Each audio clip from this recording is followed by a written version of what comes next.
o'clock. I'd like to call this meeting of the Winchester Planning Board to order. Start with a roll call, see who's present. Carrie Layton, present. Jack Lemenager, present. John Cortez is present. Chair Brian Vernellia, present. Nick Rosettos, I know is going to be a few minutes late. Town Planner Taylor Herman is ill tonight, so standing in for him, we have Ian Sexton. Thank you very much. I'd like to start by going over what we have on the agenda. We're going to start with two public hearings. The first public hearing will be for 972 Main Street. Ostensibly, it's sort of a new start of a new public hearing because of some changes in the design. We're going to try to limit that public hearing to about an hour because we have a hefty agenda tonight. We don't expect to have a decision made on either of the special permits tonight. Expect to continue them to the 16th. The second special permit application is for 10 Converse Place. This is also ostensibly a new permit, special permit application, even though it's also something that we've seen before. After that, we have two ZBA petitions to review, one for 25 Prince Ave and one for 52 Allen Road. Then we have other business, approval of minutes. I don't know that we actually have minutes, so that is not going to take place. Board and staff updates, anybody has any updates, and then any additional business. So with that, I would like ask you if you'd like to recuse yourself. I'd like a motion to open the public hearing. So moved. Second. A roll call vote. Aye. Aye. Chair votes aye. So with that, I would like to invite you guys up to the table. We know you, but for the benefit of those at home, if you could state your names. This is for PB 25-5. Again, it's 972 Main Street. And I believe we have your presentations loaded up in here. So the plan is to give you guys a chance to present. You can present the project as a whole or the changes, however you'd like to go about that. And then questions from the board, discussion. I'll then ask you guys to sit back and we'll welcome questions and comments from the public. And then we'll go back to you if we have any more questions and start working our way through the process. So welcome. Thank you. Thank you. Good evening, everyone. This is Sid Gallo from Treetop Group. I'm the owner developer. Good evening. This is Brigitte Steines, Inkstone Architects, representing Treetop. Welcome. Thank you. Thank you. All right. So even if we are technically thank you. Even so, if we are technically in a new hearing, because we are now in a special permit, I assume that you are familiar here with the project, so I don't start from the scratch and dive right into the changes from where we were last time, big changes. We did Agreed. listen. I assume you saw that the drawings. We are now in a mixed-use development. With that, we are under different zoning regulations, meaning we are asking only for one waiver now, for one request. All other requests what we had are now became by right because we are into a mixed use. So that was the overarching summary. And I need to get here. So how do you page down? I just want to go to the site plan. Can we get that? Thank you. So the best is to explain it by the site plan where the changes are. So this is the site plan and / now also landscape plan, which we developed in the meantime. I mean, a real landscape plan, not just showing green spots somewhere, but really with the species, working with thinking it through what it means for the site triangles and so on. I'm going to come back to that later. Big changes are on the site that we have that we removed the retaining wall at Glenwood, so it's a slope down, which makes it much better for pedestrians and much safer to walk down Glenwood because they are not squeezed in between a retaining wall and the street. So it's more an open space there. The other change on the site plan is that we do have an ADA parking space in the back, which connects directly the shortest way to the building, into the building, and to the elevator for the commercial space in the front. That seemed to be the safest option for someone who needs to take the elevator. We kept 3 parking spots, parallel parking in the back for the units. That's also where we will either wire or put the EV charger on at the site at the fence site, basically. The snow removal site remained the same. We moved the service for the trash and recycling more into the corner because of visibility, but also for practical reasons, getting out of the garage doors. You point that? I'm sorry. Yeah. So it's on the. Yes, thank you. So that is here on the right where Okay. the existing trees are. We also added that we want to have a tree protection for the trees here. And the other change is that we have now a 5-foot setback, while before we had about 10 feet setback. So the footprint slightly increased on that side. The other setbacks remained exactly the same as they were. So only here on that side. The street parking remained also the same. It's convenient for the store, which is here on the left side. So the store has a direct access for loading. If a service car comes in, then they can walk here down the stairs to the storage area or for whatever it is used by the commercial space, what we don't know yet. I think that's all what I can say about the changes for the site plan. And then, so we did a planting concept, which is mostly native plants, but also looking for plants which regrow in the winter. It's a very tight lot to plant anything. We don't want to get into the site. I'm going back. Side triangle in the front here. We don't want to have too much shading, or for example here in the back we don't want to have any plants which when we dump snow on it and it would create plants which do not survive. We really looked for that these are plants which are dying down in the winter and coming back. Slim trees here in the back, that if you open the door that you're not destroying any plantings, but at the same time covering, screening for heat pumps, a potential transformer. This has not been. That's just an assumption that it will be here. If the transformer moves, of course we're going to screen that too.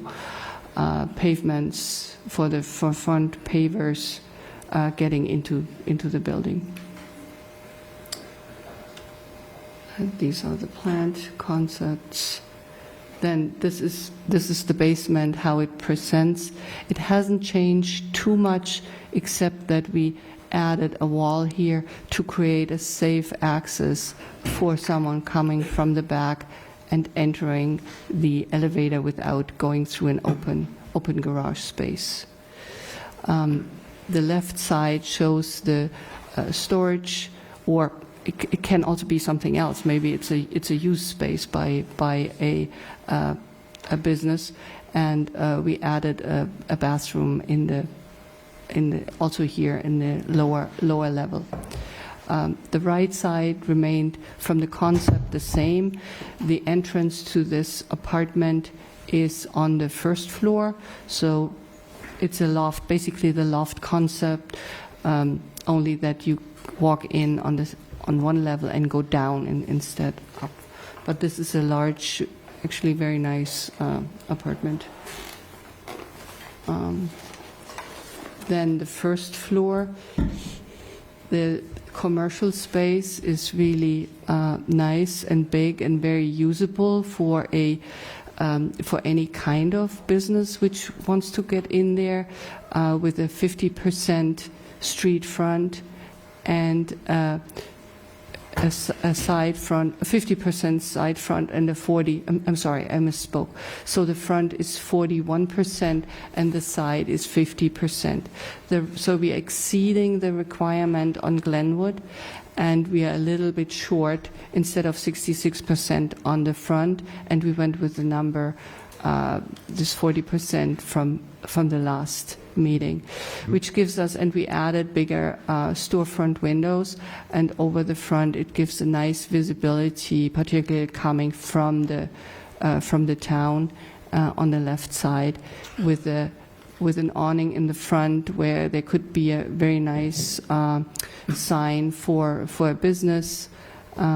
We thought through the lighting and all that, but I'm going to get to that later. The apartment have not changed. They remained the same. They're accessible with an elevator. Nice big apartments here on the first floor, but they will not feel like a first floor because they are already to the back. They are lifted up already by one story. Then the second floor has smaller units. One of them will be the affordable unit here. We have 2 bedrooms on the front and in the back, and a 1 bedroom in the center. On the third floor, we have 4 big units, which also haven't changed too much from last time. I mean, we moved a little bit the windows that they fit, because we basically, what we did is, we did make changes you do not really see there, also not that important for the special permit. We went into now that it's a passive house construction, meaning the walls are thicker, the optimization of the floor plan, that it becomes meaningful units. And with that, also windows, of course, need to be adjusted. We kept the concept, however, with having small balconies for better interaction to the street and life quality, living quality for the inhabitants. So that is that. This is basically mostly important.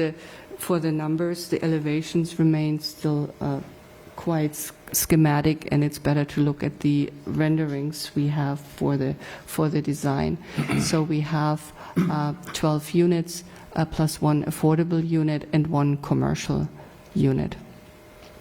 Each one got slightly bigger because we extended this side setback. So if you saw that the numbers, overall numbers, increased, then that is the reason. That is the section which hasn't changed. This is just for visualizations of the square footage. This rendering gives a better picture of how it can look for the front, and that it is inviting a separation of the. We decided to go with a separation for retail or business and apartment. I think it has many benefits for both sides, for the apartment being separated, but also for the being attractive for a business, not sharing it with other residents going in and out. And with that, you can also see the visibility over the corner of the business.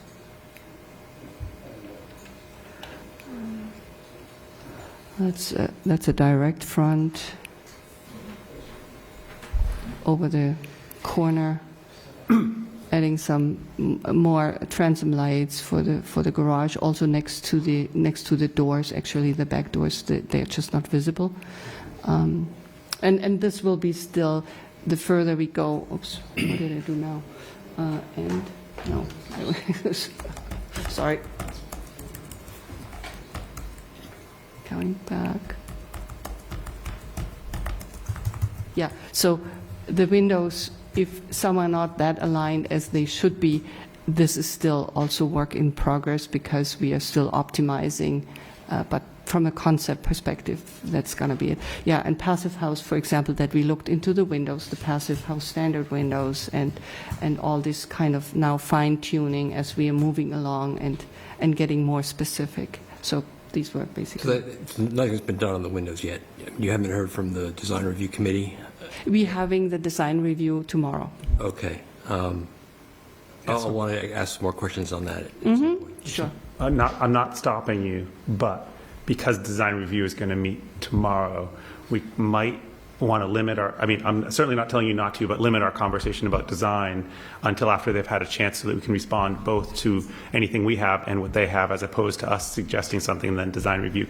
Ultimately, since we get to say, we get their feedback, and then, so I'm certainly not shutting you down, but we will get that feedback shortly. Just because design came up, they have the MSMD design guidelines. Do you know that for sure? Do I know that for sure? No, but they We will. also should look at the design guidelines up on the screen before we make any votes on this project. And that'll be later, but I'm just making sure DRC has the, No, but that's something, we need to have that conversation at this meeting with the design guidelines, I think. no. We cover everything else. Not now, with but... that. Yes, but- right, but yeah, at in the public hearing. In a public hearing, yes. In a board meeting. Yes, Okay. yes, agreed. Yeah. I will It'll double just save check. everybody time if they're using those guidelines. I will double check that, actually, ask Ian to double check. I mean, I can speak generally, and I would like to hear your feedback. I'm looking at your website, Inkstone, and everything you've done is modern. So it'll be very difficult for you to... Can I defend myself? Let me just finish. I mean, Winchester experienced defining growth between 1850 and 1900, and a lot of the contextual work, comes out of that period. Your website doesn't show anything. I think it would be very difficult for you to even approach that, and I'm not even sure you'd want to do it.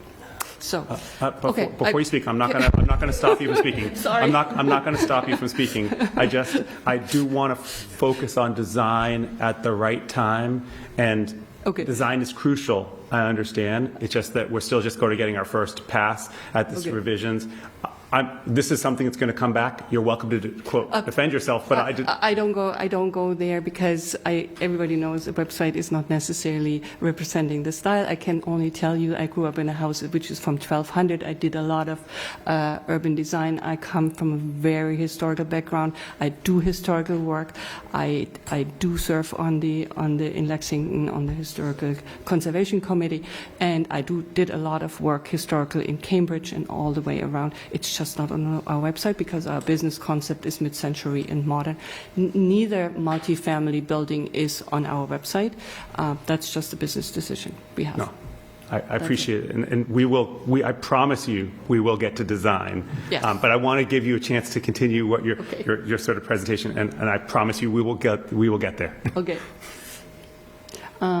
So yeah, if we don't get into the design, then maybe I stick now more with the zoning. We did submit in the supplemental a material list, but I think let's finish more the zoning and the hard facts around it, because we also did we did reach out to the fire department, talking to I have to look up the name, Robert Joyce, and he was super helpful because we wanted to check that the driveway, which is 19 feet 7 inches wide, if that is enough for a fire truck, if that is okay with him. And he said right away, he knows the property very well. He can access actually from the daycare side, from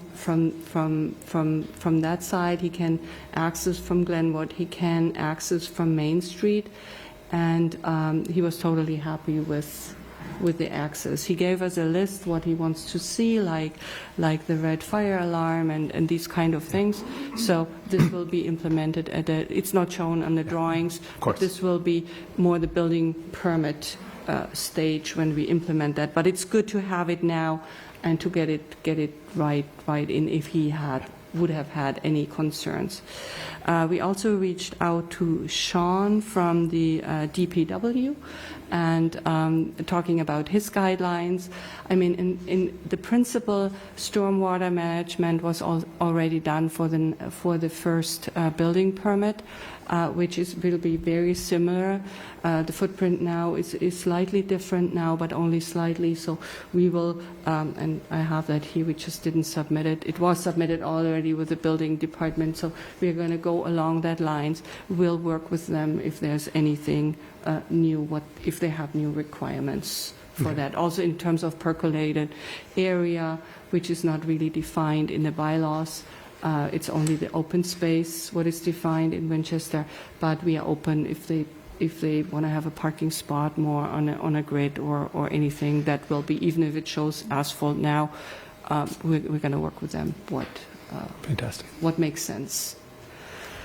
For the pedestrian and so on, for the neighborhood, not much has changed. I mean, we addressed that last time already with the easement, the walkway, the site triangle, the crossing of Glenwood to make that safer, except for the feature, what I mentioned in the beginning. It got better with removing the retaining wall because it got better for the visual walking down the Glenwood road, seeing who's coming out of the driveway and vice versa, of course, that a car can see if someone walks down.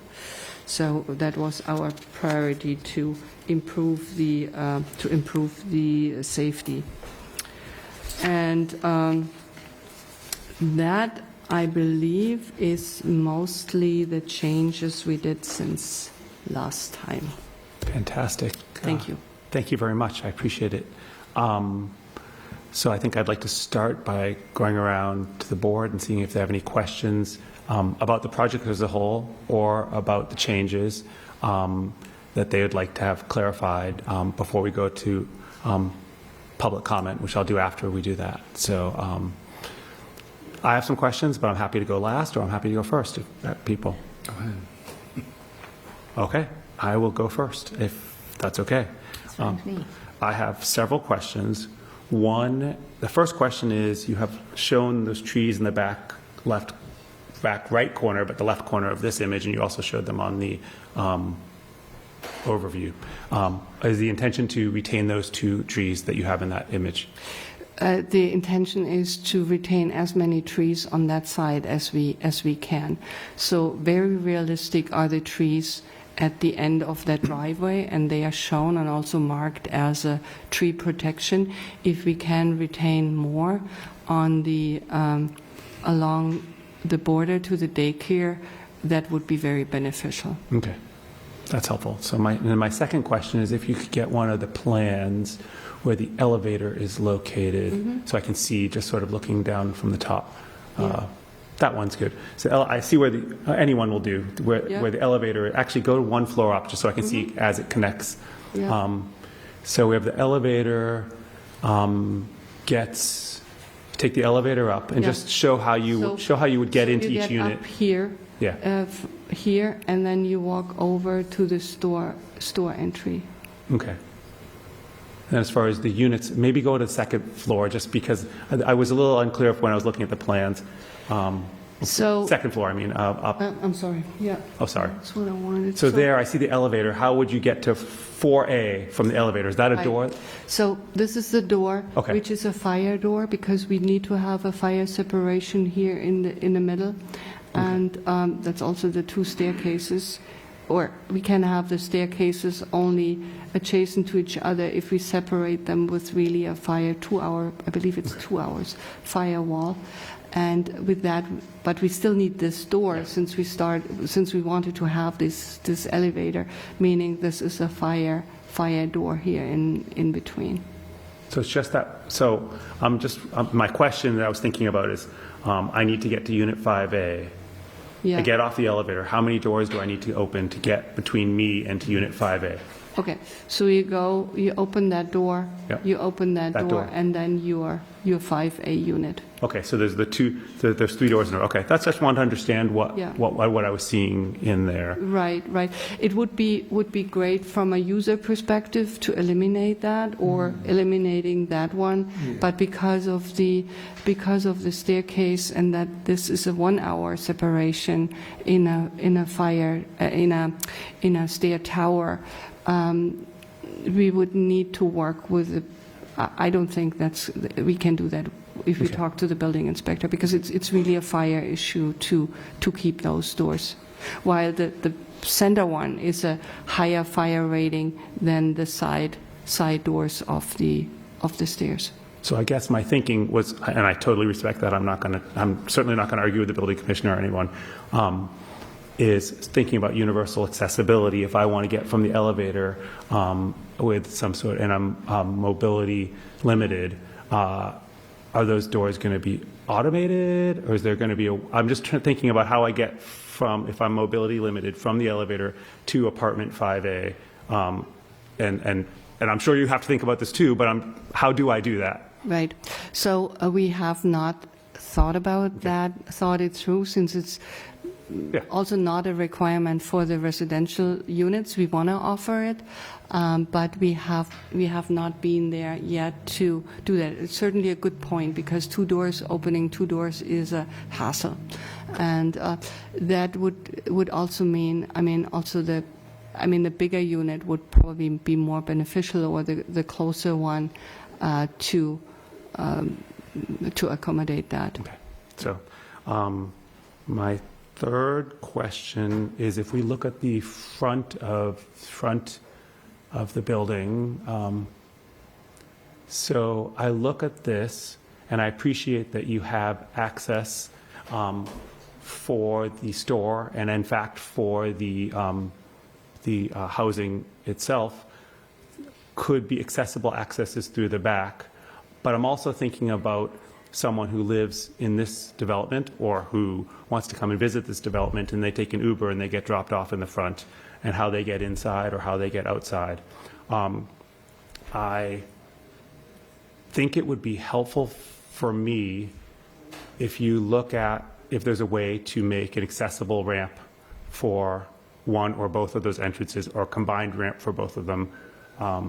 It would be helpful for you to go through that exercise. We did actually, and because this is what we did in the previous building permit, we are showing a ramp, but we could not locate the building as close to the front, because the height is here 1, 2, 3, 4, 5 steps is about 36 inches.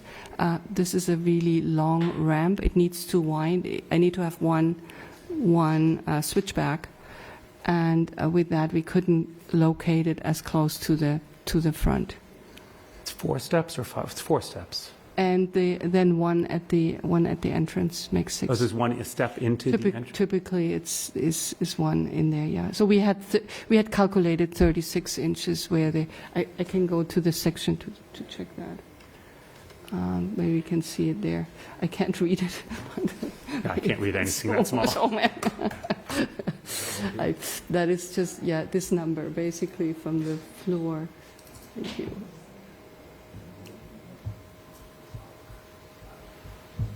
Yeah, 69, and what? Yeah, no, there's no grade. Okay. Anyhow, maybe it's only 30, but I believe we had calculated 36 inches. Okay, so it would be helpful for me if you continued looking at that as a possibility. Whether or not there's one ramp for both, I don't know. I'm certainly not trying to tell you how to solve problems, but Yeah. I think if there were a accessible ramp that allowed access to both the units and the storefront on the front, I would certainly think that would be good for everyone involved. But Okay. so Yeah. I'm throwing We're that out for you to happy to look at that. happy to look at it, and it could be concept one again. ramp for both. Again, you're the architect. I know nothing about architecture. Yeah. I just know how to get into a building. Right, Um, right. And then the last question I have is if we look at the parking level, so that would be the, anyone will do, but one that includes,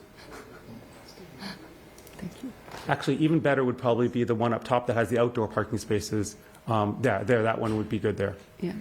So is the thinking with this, there are 2, 4, 6, 8, 10, 12, 13 parking spaces underneath, is that correct?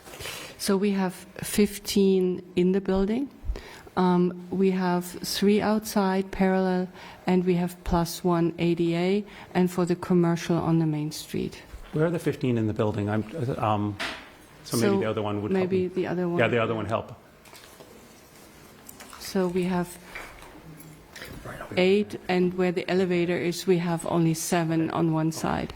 So how are you envisioning that those parking spaces are going to be used by residents, given the Right. tandem nature of them? Are you, I'm throw out a question of are you, and then I'll let you answer. Are you thinking that a unit could have 2 units, one could own the front and one could own the back? Or are you thinking that two tandem parking spaces would go to a single unit? So now I'll let you answer that. Sorry. I think the most practical solution in the end is that we have fairly big units in there, so that the big units get 2 parking spots, because it's most likely that it will be families or at least 2 people with a car. So the car shuffle would be within one, Okay. within the Within one family. one unit within yeah. one family, because otherwise it would be impractical. But that's why it's so important to have the 3 parking spots on the outside. And you might notice that we removed the bike parking, which was fairly small anyway, and are thinking now that we are taking the bikes rather inside for along the walls or where there's free space. First of all, it's safe.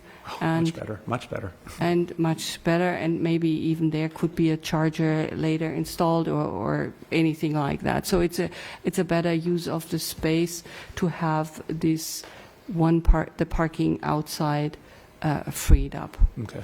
And the reason that the ADA is so far in the back, because initially we also thought, let's put it at the street, it's easier to come in, but then we would have a really wide curb cut, which is not desirable. That is not a safe way to do it. And then the person on the ADA parking would need to cross the back of backing out cars. So it's better to have a straight access to the door. And so my last question about parking, if we go back to the other one, which has the outdoor parking spaces, there's 3 that would be charger ready or charger. Are those units, are those parking spaces that would belong to a unit that someone would buy? Or are those ones that anyone in this complex could use? We were discussing that too, and this is certainly something which we still need to work out with the inspector, and probably more with the inspector or fire department, what they are saying, where we can have them and what we should do. So the requirement by the bylaws is that we have to have 20% wired, 20% installed, but the location is not clear yet, and that's what we are working on. That is an important question, because no matter how you do it, it will be a designated space probably, because you cannot have 3.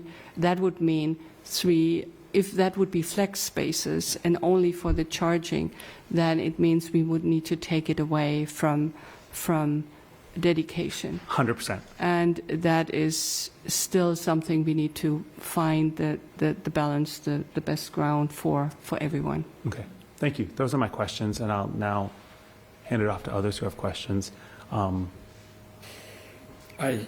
You asked the only question I really had was about the ADA access, but I will commend you on what you did. And you obviously listened to us, and I appreciate that very much regarding the commercial space. Mm-hmm. Thank you. Yeah, these are positive changes. I totally appreciate the time that you put into redesigning several times based on our conversations, and I think the angled transparency in the commercial windows will also help the safety of crossing that street, and that's nice. So as you go to like designing the commercial windows and working with whoever occupies that space, keep that in mind, because that I think will help the neighborhood a bit. So these will be ownership units or rental units? Ownership units. So I'm still sorting the parking out. So the owner would purchase their unit and the space? That is my understanding, right?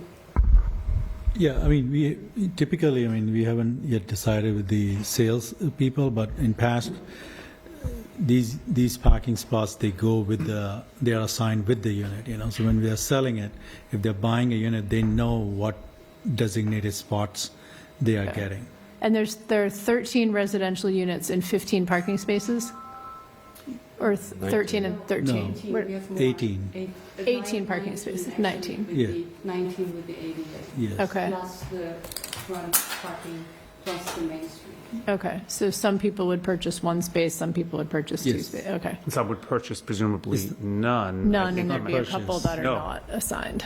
Pardon? And so they'd purchase, A unit some with of no. them would not be, and Yes, that's. I think the math, Okay. Two of them two of them would have no. would have no parking. Okay, that's a good number. Okay, thank you. And then parking currently to the core, I'm remembering the concerns that the neighbors had about navigating this area. So the traffic would come in and out Glenwood to the opening. And is there parking between the corner and the opening to the parking lot?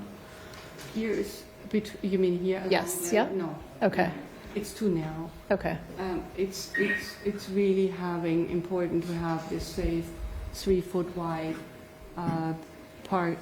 walkway, which comes around, but that would be too narrow to have any parking, unless for fire, of course, or right, something. of course. But not. And even loading or service, it is tight. It is it's not really an urban location, but it's certainly for densification needs to be acceptable that the UPS is parked there for 2 minutes instead of Glenwood getting his stuff out and moves on. But the space is there to have it there. So Okay. that's the dashed line here. Okay. Okay.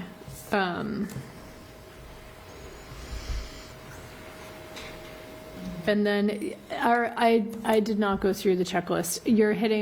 Everything is now by right? There's no setback that needs to be, the heights are correct, everything meets the, okay, I great. can, if you're interested in the numbers, so we are on the side and in the back we would have, on the side we would have need 0 by commercial. We do provide 5. In the back, maybe I go to before I say anything wrong, we have it on somewhere on written. Where was that? That was the one with the green and the red. I don't know if it's in here. It's one with a We're into very 10 schematic site plan, and on the side it has all the data. We are by right, so we are currently 48 feet high. Great. But we could go 52 high for mixed use. This depends a little bit still on the construction method, how we're gonna put the roof on, what is the most economical, but we are most likely being under this 52 feet. No, there wasn't another one, but it's okay. So we are also in the front, we are providing more than we would need to because of the guidelines, the Winchester guidelines, that we have some more walkway. And what else? Footprint, of course, open space. Before we asked for relief under the residential, we were at 53% open space in the old application, and we would have needed 60%. Now with the mixed use, we are required to have 50% open space, and that's what we have right now. So Great. it's by right. Fabulous. Okay, great. Except for a brief comment that the affordable unit is very small, and And this will be still a conversation with the housing Partnership Board. partnership. I This hope has so. not have happened yet, so. Okay, They will have that discussion about which unit should be the affordable unit. okay, Great. So for We now, did we're, not- for now, we're not. I will just we're need not one more debating. voice on the Yeah, planning board that we says stopped that's very there, this small. process, because we wanted to go through the rest of all the zoning first, and then we tackled design review, housing, moving on with more with DPW, so, Makes a ton of sense. There's no reason to worry Step- about which one it is until right, you got some direction to move forward in that direction. right. Great. So scanning our list of items, I think all of my questions have been answered. I will add to the foreshadowing that it will be helpful to us if you have an architectural reference building in Winchester that you're feeding off of when you work on the design guidelines. Please read the design guidelines. We worked so hard on them, and they matter a lot. You're the inaugural building in the new North Main, and we would like it to be something that other buildings reference when they build. So I will leave it at that. I know it's going to come back to us, but we are the deciding body, and we should give you as much chance to have a clean shot at this as possible. But I think this is Thank great you. work. Thanks for your comments. Thank you. And we probably should have a 53G design consultant at some point in the process to, at least that's my thought. Let's see how it evolves. We'll give them a shot. All right. Yeah. I just had a quick question about, two quick questions about the retail space. How will the economics be? Will it be rented, and will those proceeds offset the common charges of the condo, or how will that work in terms of that rented space? And then the other question is a little more speculative, so you don't have to spend too much time on it, but what body or individual will decide who the tenant or the retail person is? And have you thought about what would be desirable, I guess, for the tenants or for the owners of the building, whether it would be a perk for them to have a grocer or a coffee shop or something, something that would benefit them specifically. So, like I said, this is not for rent. The whole project is for the sale. So, we would put that commercial space also for sale. Oh, I see. So, again, we don't know what the use might be. I mean, we're not dictating Okay, it. so, right, at this there's no person in charge of renting it out. It's going to be No. whoever buys it. No, whosoever buys it, what business buys it. What we did is that if you look at the size, we didn't come up with just to satisfy, give something like a small commercial space. It's a pretty decent space. If I don't know the number, but this also includes the basement space. Yeah, I noticed that. It's little under 2,000 square feet, which allows, because we debated a lot. Should we just scrimp it and just satisfy, or we said it doesn't become practical, because if you give the decent amount of space, we have bathrooms on the first floor, we have bathroom on the basement floor. So if somebody needs a bigger space, if a business is coming, they can put something downstairs as well. Or if the commercial space is coming, they could use the first floor and ground. Basement could be storage. So there could be various uses. But at this point, we don't know who buys it. Sure. Yeah. So you wouldn't, this is a question, because I don't know how you do this. You wouldn't build that out. You would sell it unbuilt out and let whoever comes in, if they want to put a restaurant in, they're going to build it as a restaurant with the right ventilation and whatnot. But do you have to factor anything in? This is just for my edification. Do you have to factor anything into the whole design so that a restaurant could go there, but also a clothing boutique? Like, is there something else that you have to factor in to do that? So at this planning stage, not knowing who's going in, it's important to create a most flexible space to attract someone. We hope that it's not with that size and the big windows, not, I call it boring business, like a bank, or hopefully nobody's offended, but not any office space solely. And we hope that's what we addressed with the big windows, and also with the entrance, that it can have, let's say someone has a boutique and can put some clothing out. There's a little bit of a landing, a little bit of a platform. Maybe there's a cafe and it has one table outside with 2 chairs, just to make it look attractive. So it provides for this attractiveness. But we need to make it most flexible as we as we can to attract a wide range of businesses. We don't know yet, and that is it's not an easy task to sell it. So we needed to make it as attractive as possible and flexible as possible, and that's also the reason why we could have done the square footage much less from a planning perspective and given it to apartments, but it's a meaningful size of an average, what a real estate person probably would tell you for a commercial space makes sense, particularly with this add-on of a storage space. Very much. I would like to echo what others said. I interrupted you, but echo what others said, that I really appreciate you taking what the board has said and adapting what you've done. Do you have additional questions? I think that was it. Yeah. Just an extraneous point regarding selling the commercial space. I would assume that you will start selling these units, both commercial and residential, prior to completion, so that if somebody bought the commercial space, you could build it out to their specifications? Correct. Okay. Yep.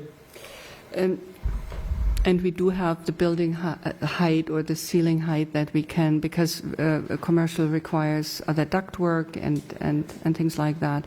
So, and we have a basement underneath, so also like for a food facility, we can add food traps, or we can accommodate any type of business which has a Good. special function That's needed. good. Thank you. Super helpful. At this point, I'd like to ask if there's anybody from the public who would like to speak. If you'd raise your hand. If no one, I won't bother making you guys sit down right away. But is there anybody from? Okay, so I'm going to ask the two of you to go sit down there so we can have space.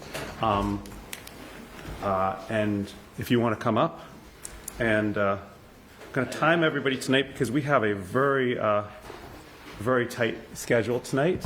So I don't want to push the next petitioners too far behind. State your name and address, and I think you've written your name down, although we know, I know who you are, but. John Serbier from, I live at 9 Chestnut Street, but I'm here as the chairman of the Winchester Housing Partnership Board, and I want to comment on the affordable unit in there. And just to define affordable for people, this is a unit that will serve households having 80% of the Boston area income. So if I haven't checked this number, but this could be on the order of $93,000 a year. It is not low income. It's not super low income in that range. The basic requirement for an affordable unit, for a unit to qualify with the state as being affordable, is that it has to be comparable to the market rate units in terms of the number of bedrooms and the floor area size. And I won't get into parking. I won't get into internal amenities and furnishings and in that. The currently proposed Unit 4A is 530 square feet. That's the smallest of the 13 units. 11 of the 13 units are between, if I read the table correctly, between 1,025 square feet to 1,944 square feet. What that means is, as currently designed, the affordable unit will not be acceptable to the state. And so I think that what I would recommend is that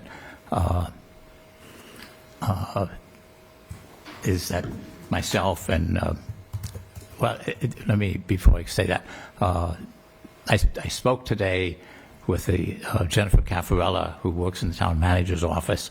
She is the town monitoring agent and chief liaison with the Executive Office of Housing and Livable Communities. She concurred with that conclusion. And so what I'd recommend is that Jennifer and I meet with the architect or meet with someone from the team to explore options as to how to handle the affordable unit, and we can describe at that time, the other kind of requirements. I mean, basically, with 13 units under the zoning requirements, it requires one affordable unit. So that is satisfied. But we can just make sure that we're on the same wavelength in terms of the details now and going forward. That would be very helpful. Thank you very much. And we were definitely going to send them your way because we need your feedback on that. That's why, just saying, that's why I've kept on looking at the one small unit thinking we'll worry about that when we get closer. But now that we're getting closer, it's definitely somebody who needs to go your way. So Okay. I appreciate that. Thank you. Thank you very much. Are there any other questions or comments from the public? Okay. Seeing none. So we have a checklist to go through that we can talk about now if we want to, or we can, if people have other things that they want to have additional information about, I open up to the board if they have any discussion you want to have. I think we should go through, I scanned it and factored into my questions, so this should be reasonably efficient, so let's knock it out. Yeah, agreed. So, so the first thing we have is traffic circulation is efficient and connects smoothly to nearby streets. Work in progress, but progressing. I think it's a work in progress as well, as far as, I think it's improved dramatically. Yep. Is that generally the agreement? Yes, Yeah, yes. I think it's come a long Pedestrian way. access is safe and includes designed crosswalks and walking areas. Yeah, The crosswalks are still obviously beyond our scope at this point in time. Yeah, same answer. I still think that pedestrian access into the building from the front should ideally have a ramp to allow people to get in. I think they heard that comment. I think they heard that comment, but I just want to say it again Yeah. while we're discussing this. Yep, I agree. Fire and police department have reviewed and approved the plans for unobstructed emergency vehicle access and turning space. That sounds like it's been done, but I expect that we will get feedback directly from them so that they don't feel like that we have to just take their word for it. We'll hear directly from the police and fire. So we heard a lot about loading trash and recycling areas, but off-street loading facilities are screened from public ways and open spaces. And that is definitely, that's why I was asking where that was located, just to be double. Yep. Service access is provided on-site and not directly across sidewalk. Yep, we just heard that. And we heard that. I think the important thing will be somehow enforcing that that's where UPS and/or Amazon goes, because Yeah, there's 0% chance every Prime driver is going to take those two right turns. no. But it's a good effort. But I think UPS probably, if directed to do so, will do so. Hopefully. I don't know exactly how mail gets there, but I assume they're going to walk down the street. Service areas are not between the front facade and the lot line. Yes. Trash and recycling areas are fully enclosed and screened from public view. Didn't we just, did I skip? That was, yes. I'm sorry, I'm having a hard time reading. Everything seems so small tonight. That's in the back rear corner. Yeah, Yep, we covered it. yeah. And it's it's covered by the trees from the adjacent property. So next, we have parking design and screening. The parking minimums and maximums have been met according to zoning bylaw. I see that this is technically been met. I still think, I have concerns about the tandem parking. I have less concerns knowing that they aren't going to be constantly shuffled, because I think if they were being shuffled, it would just mean whoever had the inside parking or the outside would park on the street when they could. Yeah. But if it belongs to one unit, I mean, our house, we have tandem parking. If my wife needs to go out, I pull out and she goes, or she takes my car, so. I do know there's active interest in the select board negotiating with private lot owners, which would include the daycare, Yeah. to arrange for at least, snow parking and those sorts of things. So hopefully there'll be an arrangement in place before this is built that allows some pressure to be taken off the property. But right now it's Or If somebody perhaps, somebody buys a unit that has no parking, it's not a 0% chance that they buy the unit and intend to have a car. But where are they going to put that car in the wintertime? Yep. That's, and where do guests park when they come visit their friends who live there? Yeah, that's important. Yep. my guests park on the front in the street. I hope they don't get ticketed, so I Yeah. assume that that's similar to what they would do. At least 20% of the parking spaces are pre-wired for electric vehicle charging. That was addressed. Minimum of 1 parking space per 2 units and 1 space per 1,000 square feet of commercial spaces provided. That seems to be up in the air at the moment. It's in the air They did address it, but it's to be determined. and dramatically improved in my mind if it's indoors. Yes. In Agreed. fact, I would have argued that's a bonus. I think that's much Yeah. improved. That's great. Off parking areas and structures are screened from streets and neighbors with fencing walls and landscaping. That seems to be the case. Seems so, yeah. Parking circulation at access points minimize congestion. It'll be an ongoing issue that we will keep working on for the site. Yeah, for Yeah, sure. we heard plenty from the neighbors about the congestion in that street. And I do think that the ADA parking space, which I appreciate, I guess I don't have a good feeling for the scale. I think that'll be a turnaround to get out of there, because they're not going to want to pull out and back out of this. So I think it's looking at the turning radiuses. If that ADA spot, for instance, can do a loop, or does it have to do a 3-point turn? I think, and I suspect that they've already looked at that. So we'll get some more information on that, hopefully. Equipment and screening. Equipment transformers are placed on the side or rear of the building. I think we discussed That was the, addressed. It sounds like they're potentially going to move, but yeah, It- they would, yeah.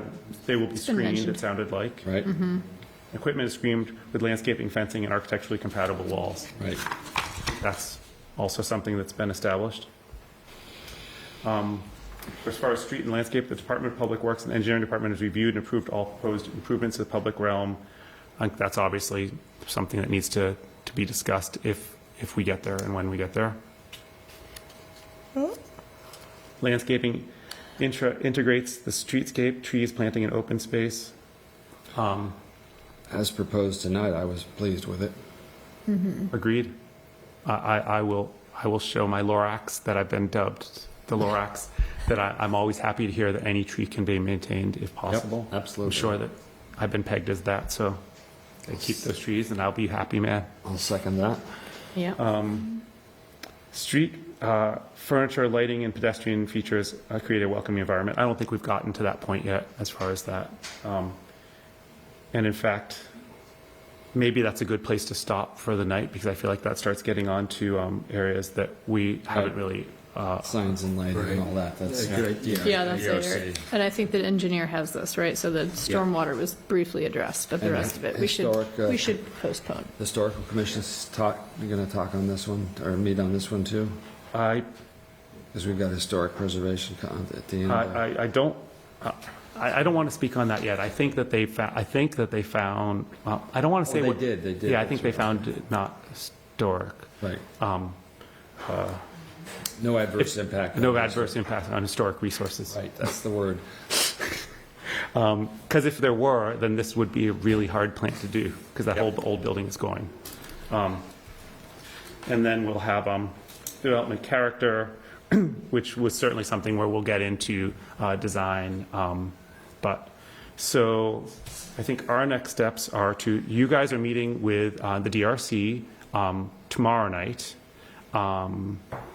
Do you have plans to meet with anyone else that I'm aware of, other than coming back to us? I'm just trying to think if I'm missing something. Nothing's scheduled yet. Okay. I just want to make sure I hadn't forgotten something. I mean, we are in constant talk, like with the fire department, Yeah. or, your building inspector, to get answers clarified, or work in progress, basically, working with them, but not really scheduled. Okay. But we would like to meet with the affordable Yes. team. And you've met Mr. Serbier back there. If you haven't, you now have met him, who's the chair of the Housing Partnership Board. So he would definitely be a good person to connect with, because they will help you. As I said, I didn't focus on the size of that unit because I figured that was something we'd work out, but now it's probably a good time to start thinking about that as well. So unless there's anything further from the board or anything else that you guys want to come up and say, I would welcome a motion to continue the public hearing to our next meeting.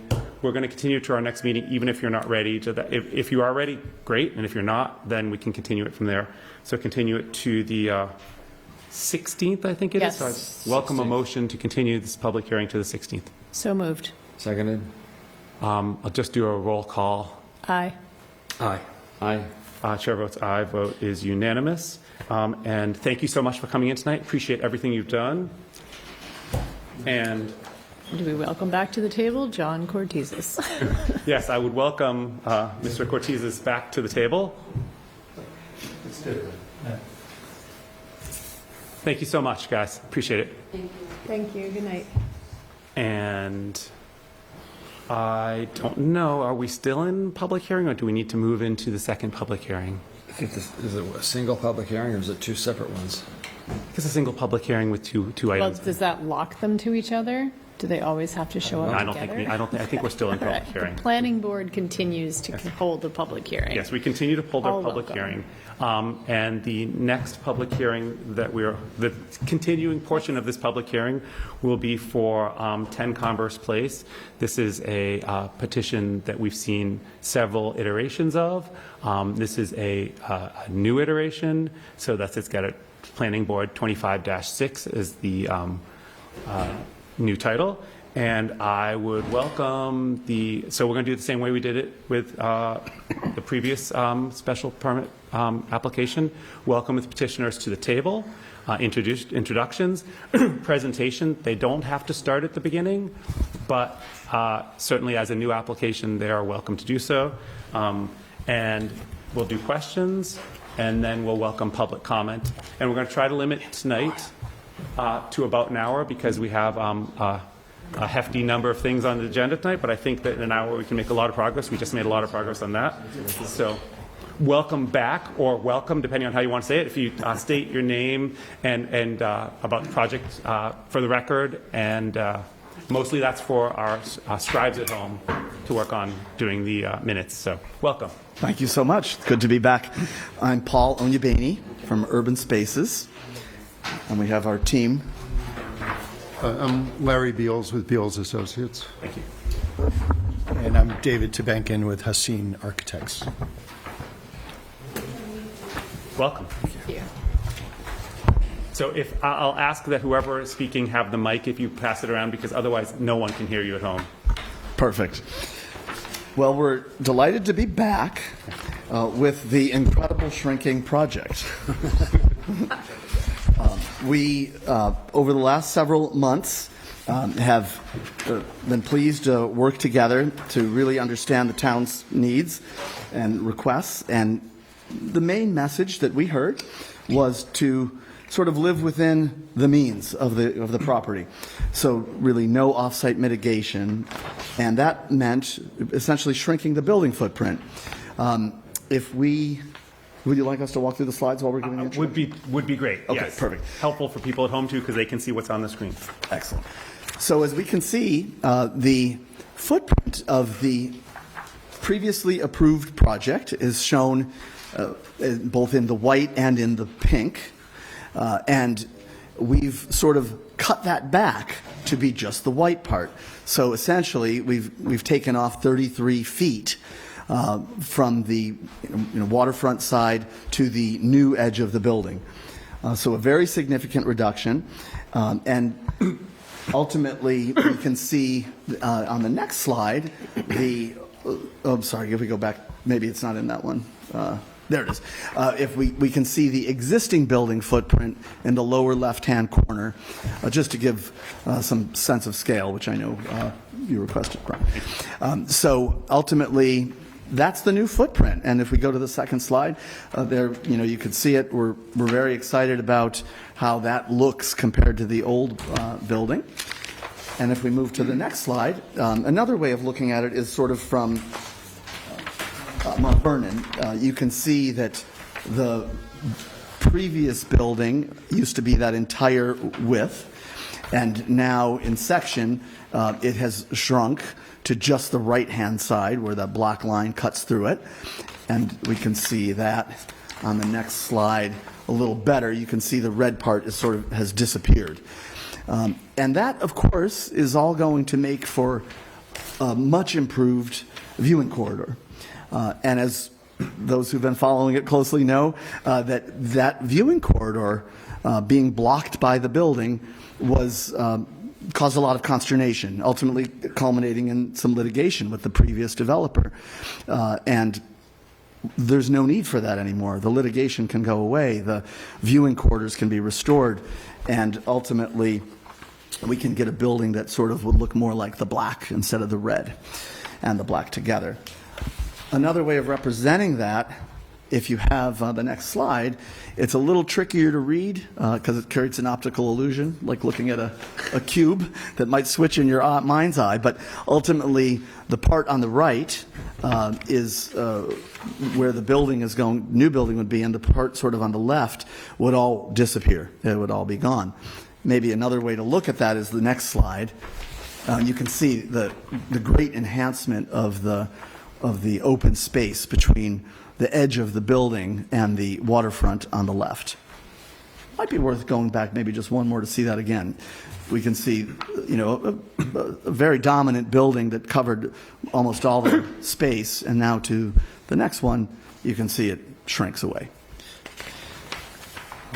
So that is sort of the section view, and we'll just keep rolling through the slides. Please. The next is sort of gives a bird's eye view, very similar to the first couple slides that we presented, just showing how much more green space there will be now that we've taken away that substantial area that used to be covered with building. I'm sorry to interrupt you, Paul. Just for clarification, where the picture on the right has a dotted red line around it. Is that the property that is the property? Property line, yes. I'm in the property line, okay, because I saw that it was dotted black in an earlier drawing. I wanted to clarify that. So Yeah. much of what we're seeing in this public area, it would be the property of both the town and the structure. Really just the town. The area sort of mostly where the bike path is to the right Yeah. is town. It does intersect a little bit where just to maybe that triangle that you can see that Yeah. sort of leads up, that's also town. Okay. Right. But I'm sorry to interrupt. Go ahead. oh no, please. Just a quick point of clarification on this page. The two pictures on the right that show the brick building and the white building, those have nothing to do with the design, do they? That's correct. Those were more just to demonstrate sort of what Landscape landscape. ideas. Okay, fine. Of chairs in a Understood, public green space. understood, That's okay. what that's for. Thank you, though. Our landscape architect just added those at the last minute. So I'm noticing those for the first At the risk of interrupting one more time, there's two red lines on the left. What is the one on the interior red? I just can't read what it says. There's two red lines. There's a dotted line, which is clearly the plot, and then there's a red line that I just can't. 25-foot. I can't read what it says. Are those the buffers? Oh, it's 25-foot buffers on. Okay, Okay. I just couldn't read what it said. Thank you. Go ahead. Sorry. Oh, thank you. And so really the only reason we put the left in is to just give you context again of how it's shrinking down. And, you know, the green experience, while it will be both, you know, showing town-owned and, you know, our owned land, it just will really open it up and make it more sort of continuous. So then we really then get into the floor plans, which I think the most thing on the next slide that's worth noting is really that we've tried to keep, again, you know, listening to the good feedback we've gotten over the last several months, we tried to do several things sort of to comply with the sort of stated goals. One is to keep all the parking underground, off grade. So we were able to do that. Obviously, you know, with a shrinking building means fewer units, which means a need for fewer spaces. And so suddenly we could do that. We previously were hamstrung a little because we needed more parking, and the only place to put it was on the grade level. Now we don't have those constraints, much more flexibility. So then moving up to the grade level, level 1, we were able to maintain the residential units that people seem to like, that sort of activated the plan east side of the building and against the waterfront, while maintaining as much sort of commercial space as we could. It's a multi-use building still. The retail spaces are a little smaller because the building's gotten smaller, but they're still, I think, ample and proportional. So we have a retail space up against Mount Vernon, and we have an important retail space against the waterfront. And of course, those commercial spaces will be programmed in a way that hopefully, it's where we have really mutual interest here. For us to be successful, we, need them to be well received by the community. And we think, some use like a coffee shop or something down on the waterfront side that spills out onto a, open sort of green space would be really nice. Up on the top right, we're thinking things maybe like a Topgolf swing suite, which we've used in Cambridge before, and it's been well received in theory by the neighborhood. It's not operational yet. But ultimately, uses that I think are good for the building as amenities and good for the community in general. That's our goal. The other floors, we're still at this early schematic stage, but ultimately we've sort of, described them here. There's not much to see. The unit mix, the style units, the square footage of the units, there'll be a range. Ultimately, inside the sort of 37 or probably fewer units that we kind of will fit on the floors. Yeah, to that point, you've got 32 parking spaces, but you're thinking as many as 37 units? We came in with 37. It really will be a marketing question. We may go down to 32. That'll make the average unit a little bigger, which has its benefits and drawbacks. So it's a little in flux, but in that range, yes. Okay. I don't think we'd ever go more than 37. Okay. And I assume, obviously, whatever number you settle on, you'll follow the both the 80 and the 120 affordable units. So therefore, whatever you settle on, it will determine what that is. Yes, Mr. Subier is in the audience, and we've been speaking in the past, and we will speak again. Yes. So yes, definitely, and we're excited about that too. We're bringing some needed affordable units because of the project as well. In terms of the architecture, maybe we could pass it off to our architect, David. So we've developed a series of views that are similar to the views we've shown in the past. The attempt here is to really stick with the kind of architectural language and materials that we have worked with in the several iterations since the approval in 2022. So you'll see certain things here like framed window bays, some brick detailing around a cornice line, the expression of a base, and those sorts of things which speak to... you flip to the next slide so that people at home... Yes, thank you. Perfect. Which speak to the design guidelines. So starting with a view down Mount Vernon, showing how the building, because in plan there's this inflection in the top right corner of the building away from Mount Vernon Street. One of the big things this serves to do is really open up that view as you're moving down Mount Vernon. So the apparent facade from here looks like it's 3 windows bays wide, and the facade peels back towards the view of the pond, and as a result reveals more of Town Hall.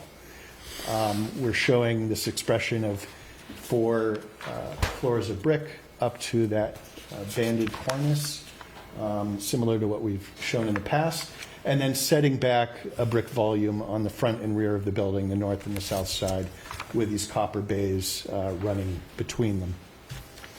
Whoops.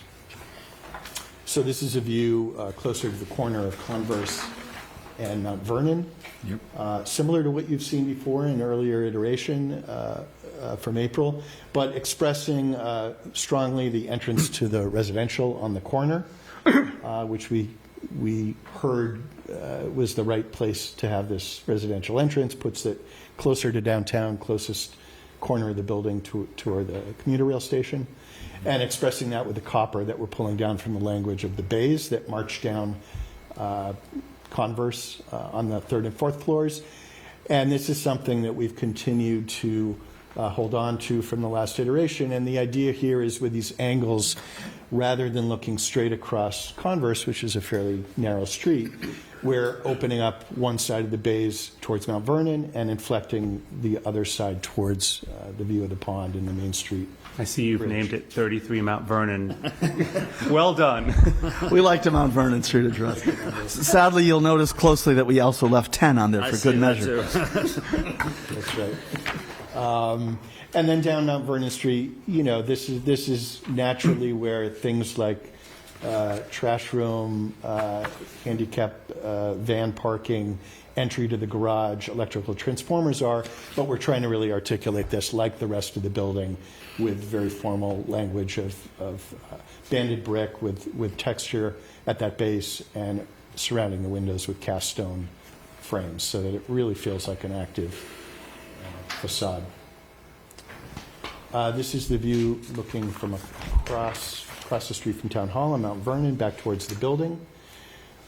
So we're expressing this facade with these 4-story bays, all residential units down to the ground floor, where there would be 4 individual entrances to those ground floor units, expressing the Mount Vernon facade as brick up to the 4th floor, and then setting back for additional brick on the 5th floor. And here you can see that inflection of the facade, which reads from the other side as a very narrow facade. It's sort of opening up here and gesturing towards the pond.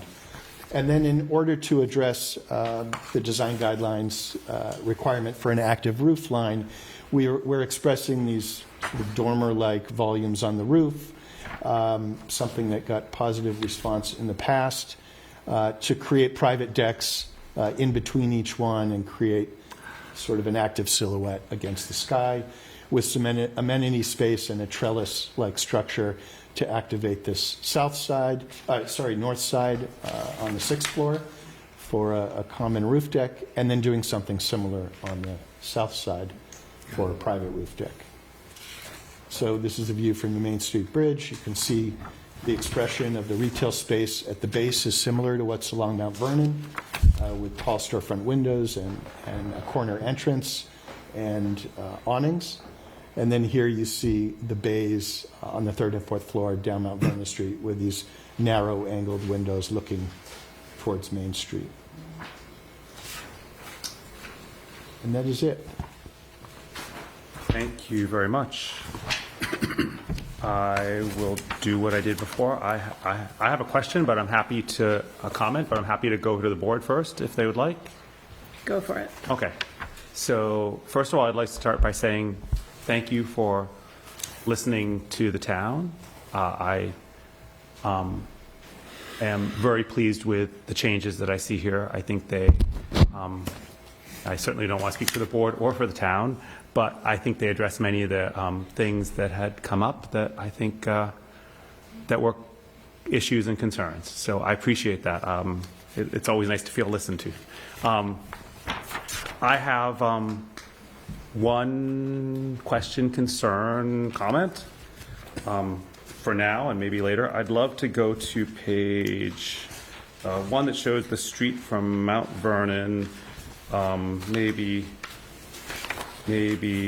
page 13 maybe, which is the one where you have the view down Mount Vernon Street and you see this one right here. Yep.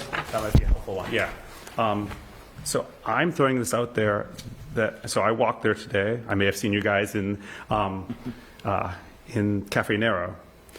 The white building is 2 stories. The next building over is 3 stories. Across the street, there's a 3-story building. The buildings over here are 2 stories. On the left are 2 stories, although the one furthest to the left could potentially be a 3rd story at some point.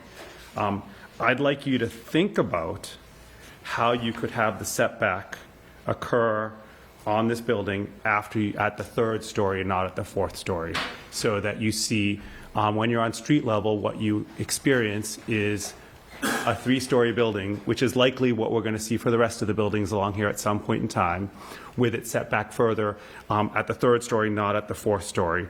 I think that would be an improvement for the streetscape as we're walking along there. It won't feel, especially when you're down in front, sort of this view right here, it'll set back further.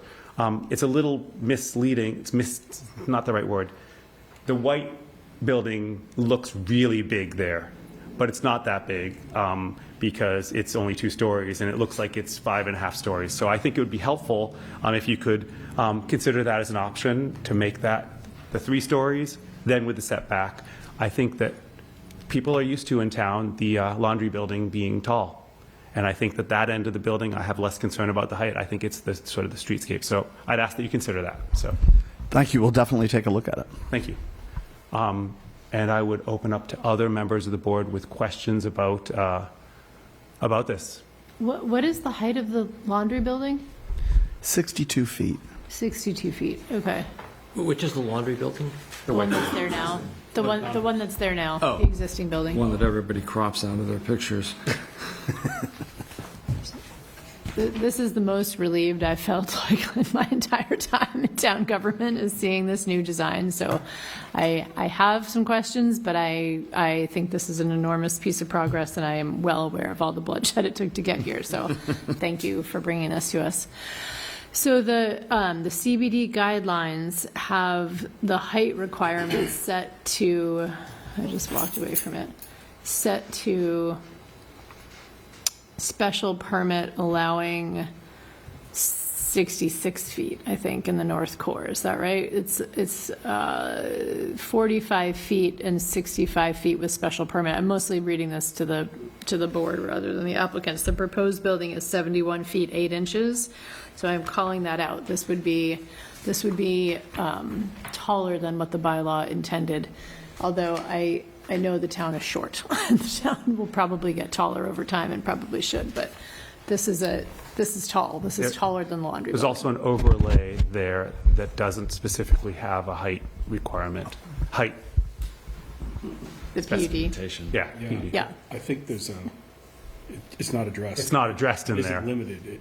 It's, yeah. Yeah. It's an odd. I'm just, No, it's a good we point. will get feedback on it, and I'm pointing out that we're. Well, we get feedback this will tonight. be Very tall, but it is so much progress in terms of opening up. The concerns that we heard over and over again, there were always concerns about, does this compete with the skyline of Town Hall? Does this crowd out Town Hall? And I think a lot of that came from the fact that it was tall and it was large, and it was blocking the river. And I think this open space, I think the fact that you're putting sort of furniture that invites interaction with the landscape is a huge deal, and I think the fact that you've gotten the footprint to the degraded land should make the Wetlands Protection Act a lot smoother. I'm assuming you've either chatted with Concom, or what have we heard so far? Yes, we've met in May with Concom and with Planning Board, one-on-one. Planning board chair. Planning Board Chair, I should say. That's nice. Thank you. And, excuse me. And we also have spoken with a Planning Board member to just sort of, Concom member, to let them know, that this was kind of in the works, and obviously they'll speak for themselves, but our impression was that they were also quite favorable. Yeah, having sat both places, this looks great. And then just to clarify, so the commercial pieces, we are looking at a residential entrance on this corner, and then the 2 commercial units would be on Mount Vernon and then facing the China Sky corner, or facing the... That's right. The best way to see that might be to go to slide number 16, 16, 16, is it? Okay. that's where you see China Sky. Okay, yes, and China Sky on this picture is, where's China Sky? But another one that might be helpful is to go to slide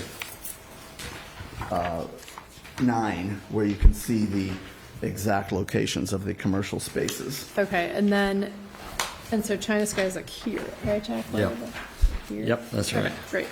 So vehicles would enter the parking structure off Converse, right, onto this ramp and down to the below grade parking. Exactly. So the one thing that we will lose are all of the parking spaces that are associated with the current footprint that the public use, right? So these cars, The private spots on that, Yes, but I'm thinking of like who uses, where we should think through where folks using the commercial spaces in this building will be parking, and the people who currently park in the 10 Converse lot to access China Sky or to access. I don't think technically they can do, but they do. Yeah, it is a gray There area. are a lot of signs telling you not to. But Yeah. But I don't think that's a deal breaker. I'm just thinking through in my head. So the traffic will continue in the same direction that it's already assigned to in Converse Place, and people will just be coming in and out of this, and they'll drive that circle to get to the lot. Exactly. So no change to traffic flow otherwise. And we avoid that awkward take a left into the parking lot situation that we live with now. We wouldn't lose any on-street parking on that road, because I don't believe there's any parking on that There's side like of the 3 road. spots. And Yeah, none of on this, Converse. There's 3 None on- behind a dumpster. I don't think there's any parking on that side of the road. that side of the road. Nothing on that side. Yeah, it's I mean, across the people street. would sort of You wait can for sort the of see order it to try to posted. drive there. But Presumably the entrance to there would not require, well, would the entrance there require parking on the other side of Converse to not be there, or could? Should. Okay, I didn't think so, but So there's a ramp. Are they exiting and entering through the same Yes. opening? So it's a double wide opening. Exactly. Okay, gotcha. Signaled. It's narrow opening, so it'll be signaled. So it's Oh, okay. resident only. The idea is residents will learn how to use it, and Okay. something you wouldn't necessarily do in the public garage. before you move on from there, I see that there are 2 handicap accessible parking spaces at the ground level. Are those resident, or are those for the commercial spaces? They're technically resident, and we're probably going to use them mostly, obviously, whenever a handicap is required. But in your everyday living, it's probably sort of drop-off, which gets people off the street, Okay. which is especially important because of obviously, people can't, stop in front of the fire department, so Yeah. they'll come down Converse and hopefully have a little spot to DoorDash or whatever's coming out to the Okay. property. And these are owner units or rented units? Owner, The the whole building would building's own them. Okay, gotcha. Yes. I think that's it for Sorry, me for interrupted now. Incredibly. Sorry, Carrie, you were speaking to the wait, commercial spaces or the parking spaces? The whole building is, wait, these are condos that you're selling, or these are rental units? These are intended to be home ownership condominiums. Okay. And so So- they would purchase the parking space with the units and, Exactly. Most people will, in our experience, when you have a home ownership situation, you'll want a car probably, and so you'll buy a parking spot. You don't have to, which is why we're kind of debating that 32, 37. Some people may not want a car, so we're going to sell them separately. And so the commercial space would be owned by whom?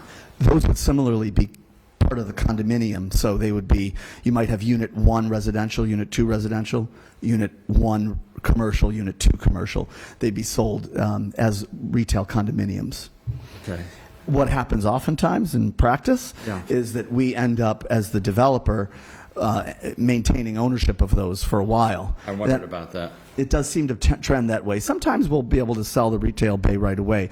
But let's say our last project in Salem, right downtown Salem, it took a while for the building to fill up. And then the building filled up very quickly, but it took a while for the retailers to sort of say, oh, this is, a great place, and I'd like to buy the unit. So we sold it to a restaurateur. Okay.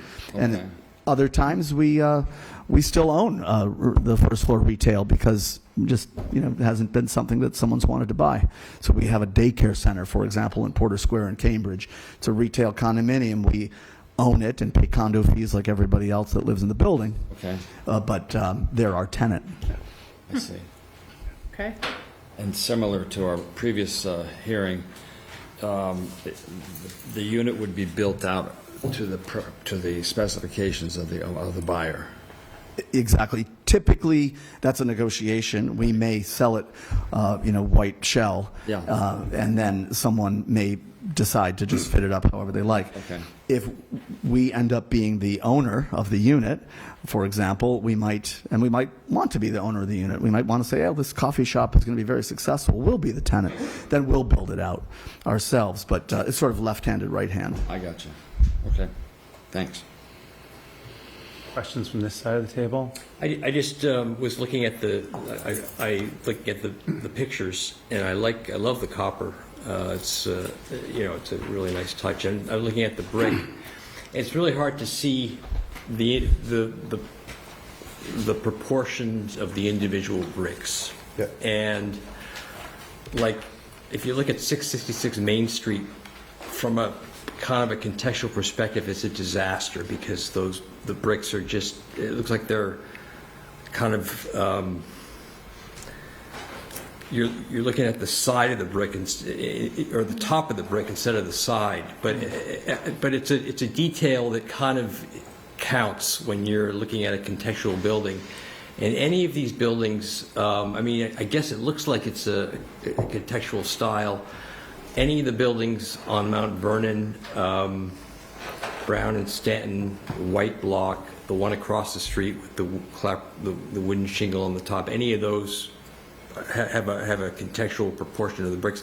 Now, my question is also, are you going to use sort of real brick, or is it going to be concrete colored, brick No, color? this would be real brick, standard brick dimensions. What we're showing here on the right side along Converse is really our first pass at doing a textured brick where every other course is recessed an inch. So you get a shadow there. Above that is a line of soldier courses, 3 tall. So standard brick sizes, but turned vertically to create that sort of base zone. Right. And then you see along Mount Vernon, there's sort of a 1-inch recess at each side. So this is all done with standard. I noticed that you did use brick string dimensions. courses between the floors. Is that intentional? I mean, I think it's something we are open to introducing. For instance, if we decide, the base needs to read a little stronger, let's connect all of those windowsills at the second floor to create a stronger line. That's the sort of thing that I think next level of development will start. Or maybe a string course. The soldier course is a little bit later in terms of design thought.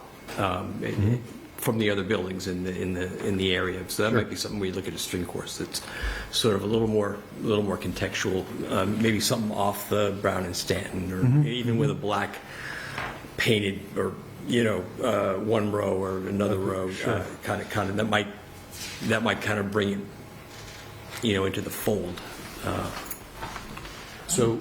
Say, David, just a little kudos for Haseen. One of the reasons we selected Haseen and really love their work is they did a beautiful building in Beacon Hill, which is classic red brick, but very textured. It's I think it's called the Whitney Hotel. Whitney Hotel, and that we've looked to that for inspiration. We love copper, and that's for inspiration too.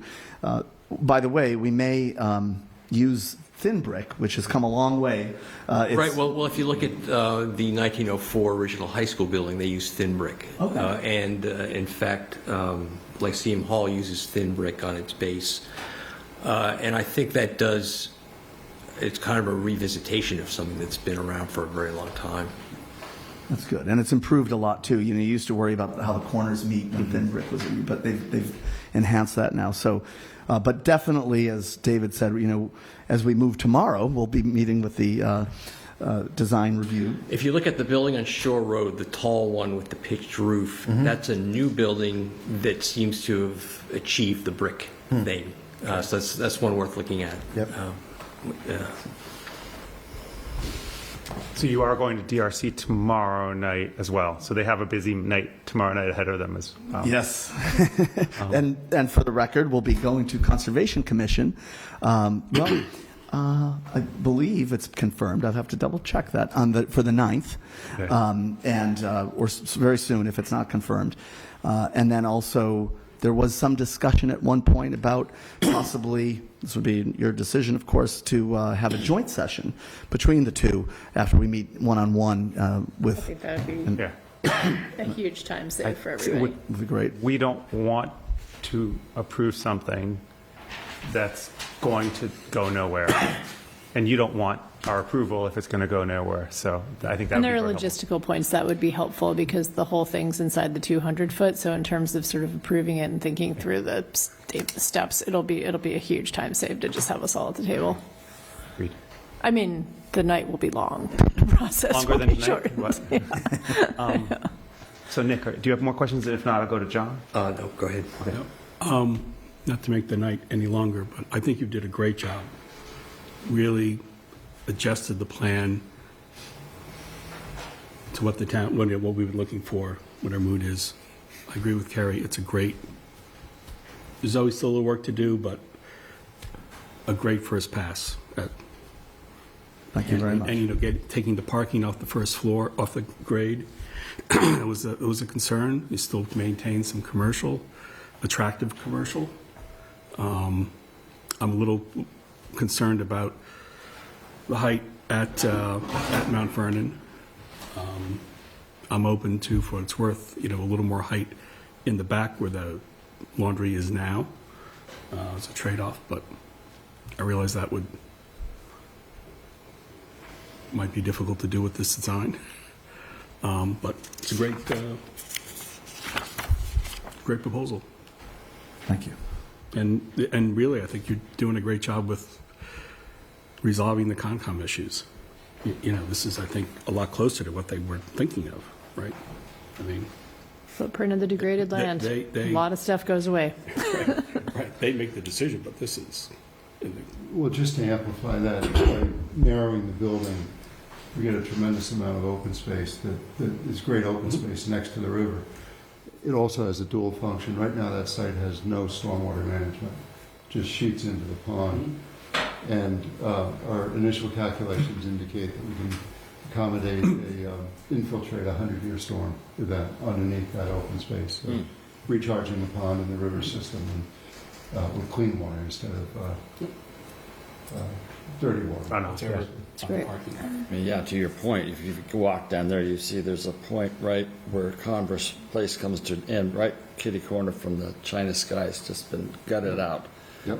Or eroded away, probably from big gully washer storms, you know, that come, all the water comes off the street, so that would be a big help. Well, occasionally it gets filled in with mulch. Yeah, And the next storm then it puts gets all the washed water. away. It's in the river. Yep. and it takes all the salt and sand and Yep, that's Great. oil. Yep. takes it with it. Any additional questions from the board? The process here, so they're coming back to, this is sort of, welcome back. This is not, Yes, this is welcome back. But we're also going to take questions from the public as Yeah. well. And then we can talk about some of the things in the development review if we're ready for any of them. And we will continue this public hearing to the 16th so that we So can. is this going to be every week as well? hey, maybe. Maybe. I wouldn't rule it out. If they're not ready, come back in 2 weeks because for whatever reason, then it won't be in 2 weeks. But I think that we will be planning on continuing this until a decision is made.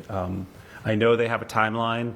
Their timeline may not mesh with ours, but we're going to try to do our best to, we're not here to make your life difficult. We're here to get the best result for the town.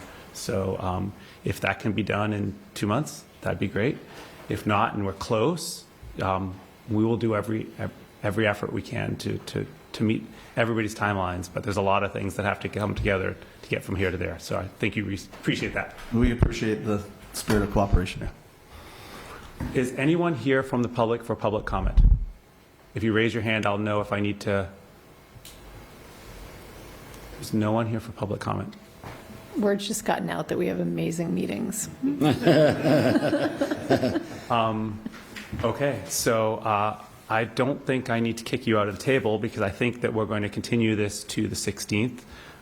You've heard some feedback from the board, and you have several meetings between now and then with other, I think you might be going to the CBDRS, Center Business District meeting, our CBDRS. That's the 16th? That's not the 16th, that's, No, it's the, that's next Thursday? Okay, there is a meeting, 11th. and we will inform you of the date, which is for the CBDRS, which gets together the Design Review Committee, Historical Commission, and members of the Planning Board can attend. And if it's the 18th. it's the 18th, so that's actually after we meet next. So Yes. Okay, so then we'll see if that works and make sure. I know it's on the calendar, but it may not be on your calendar. So we'll connect with you or have Taylor connect with you to make sure that everything's on your calendar as well. Perfect. We'll make sure to be there. Sounds good. Thank you very much. I would thank you for coming tonight. I would welcome a motion to continue this public hearing to the 16th. So moved. Roll call vote. Aye. Aye. Oops, sorry. We hit a I wasn't two-part looking harmony at for you. Chair votes aye as well. Thank you very much. We'll see Thank you in you. 2 weeks and look forward to hearing Thank from you. how everything goes.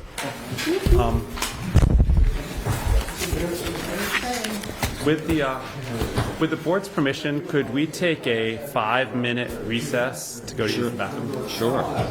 Okay. Not moved. WinCam, we're going to go to recess for 5 minutes. Thank you very much.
We now will continue with our business agenda. The first item on the agenda is Z25-18. It's a ZBA review for 25 Prince Ave.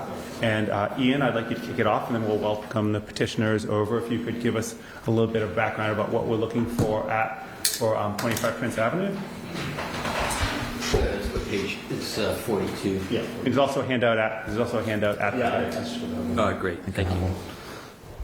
This is application of Robin Doyer and Michael Marr, or Michelle Marr, for special permit approval under Winchester zoning bylaws, section 9.3, 9.4, 4.0, 3, and 3.5.5. The entrance to the house is an existing side setback of 10.6, where 15 feet is required. The petitioner proposes a new covered entry and addition, which will extend this existing non-conforming side setback of 10.6 as it applies to the premises known as 25 Prince Avenue. Proposed, and that's mostly that's the reason. That Okay, perfect. And who is here on behalf of that petition? Okay, you can both come up if you want. I don't know who.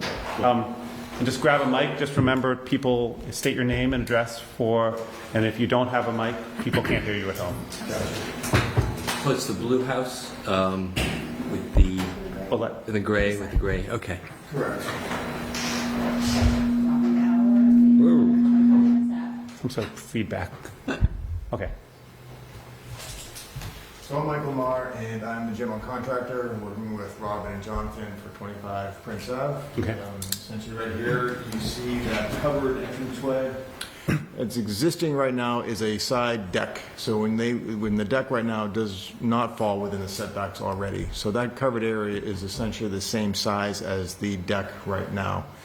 In the property, you really have no view of the street is on the garage side there, so that's where Prince Ave is. You see the garage door on the left side, so Prince Ave runs there. So Street's out this way. Yeah, can I stand up? Yes, absolutely. Please, by all means.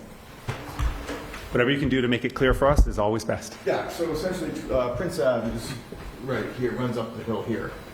And the house is faced sideways because the lot is 40-something, very long, 100 and something by, it's very short, long, narrow property. So right now, their front door is right here facing their neighbor, and this is a deck, and they walk down the deck. What we're trying to do is enclose this area so this door faces the street. And there's just a number of positive applications for it. For one, emergency vehicles can see the front door, they know where to enter. Right now, it's a little strange when you pull up, you don't know where to go, left side, right side. So you can see this is it. It's also easier for the homeowners to get view of the street. So if someone's coming, this is really the only window here. They can walk through the house to get a view of who's coming up the walkway. So for deliveries and for all other purposes, this gives you much more definition of the entrance to the home. And the current deck right now is no larger than this space right here, so it does not impede any further to the neighbor on this side here. This is about 10'6", 15 feet to the foundation for the major part of the home here. So does that pretty much explain what we're doing? Yes, very well. Very well. That's basically it. Perfect. Covering up the porch. Covering the deck. Great. All right, thanks. The existing deck. Now, Questions from the it board? looks different than than the picture. Is that because is there also something going on with the top? There's two dormers, doghouse dormers that are being turned into one dormer. Okay, and you're also getting rid of. Okay, That's all within. right. That's within the the setbacks. Fine, Correct. fine. So this is the extension of a pre-existing non-conforming setback, okay. Just a little bit longer. A little longer. Yeah. It's enclosed plus the stairs now. So. I'm assuming in terms of lighting, this is favorable for the neighbors because you're taking lights that go this way and you're putting them under a... Yes, it's also a little more privacy because when you walk out the door, you're not facing into your neighbor's windows, so it turns everything towards the street. Yeah, good. Pretty straightforward. It doesn't change the cars because they're parking in the garage. Well, it looks like all the neighbors are on board. Do you need to go to the historical commission? What's the year of this house? And do you need on September 8th. Okay, September 8th. And will they be considering the dormers as well as part of what they're doing? It's not on our plate, but are they considering the dormers? I don't know, I'm just I don't curious. know either. Okay. What year is the house? 1946? No, three more, so I Three think. more. 41? Okay. It's 41, okay. I think it seems like a really smart idea to do this. Yeah. Like, I feel like this is like they should have done this 30 years ago, I suppose. But it's the process, and this Yeah. is, so that's why we're So, here. move that we approve this? Give a rationale if you can, like, is it no adverse They impact? should have done it 30 years ago. I like that one too, but Let's try not maybe to no shame adverse anyone in impact our on- It has no adverse impact on the neighbors or the neighborhood, I like that. and will be a benefit to the town, to the residents. I will second that motion. Okay, we have a motion, a second. Do you want to get that? Like, Can you run that by me again? You're moving favorable action because, It has no adverse impact on the neighbors, the neighborhood, and it will be a benefit to the property and the residents. got it. Okay. That should have been done 30 years ago. any other questions or comments? All in favor? Aye. Aye. Voted unanimous. Thank you very much. I'm sorry you had to learn about other No, it's so developments, interesting. We but I'm enjoyed glad it. you were able to come, and I'm glad we were able, this is a great project. Thank you. Thank you so much. So John made the motion, who seconded? I seconded. Carrie seconded it, Okay. and you got the language. Yep. You can quote me as saying it should have been done 30 years ago if you'd like. I also I'm not sure seconded how that. compelling that will be, but thanks a lot. Thank you so much. Take care. Thank you. You too. So with that, we will move into the next petition, which is Z25-19 for 52 Allen Road.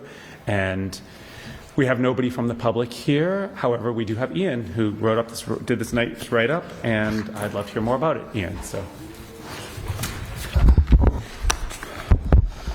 So this is application of Armac Price and Hillary Price for special permit approval under zoning bylaws section 9.3, 9.4, section 4, and section 3.5.5. The petitioner proposes a front porch addition to an existing non-conforming single-family home. Stairs are permitted to encroach up to 20% into the required setback. In this case, the proposed stairs have a setback of 12.5 feet, where 20 feet is required via the 20% setback. The front porch addition also creates a front setback of 18.8 feet, where 25 is required, and extends an existing non-conforming 13.5-foot setback, where 15 is required. So this addition will increase an existing nonconformity and will extend another existing nonconformity. And that's mostly what it is. Perfect. Is there a picture of the? Can you pull up? I got it. Some of these links work and some don't. They're still Yeah, we're work in progress. Yeah. This does it best.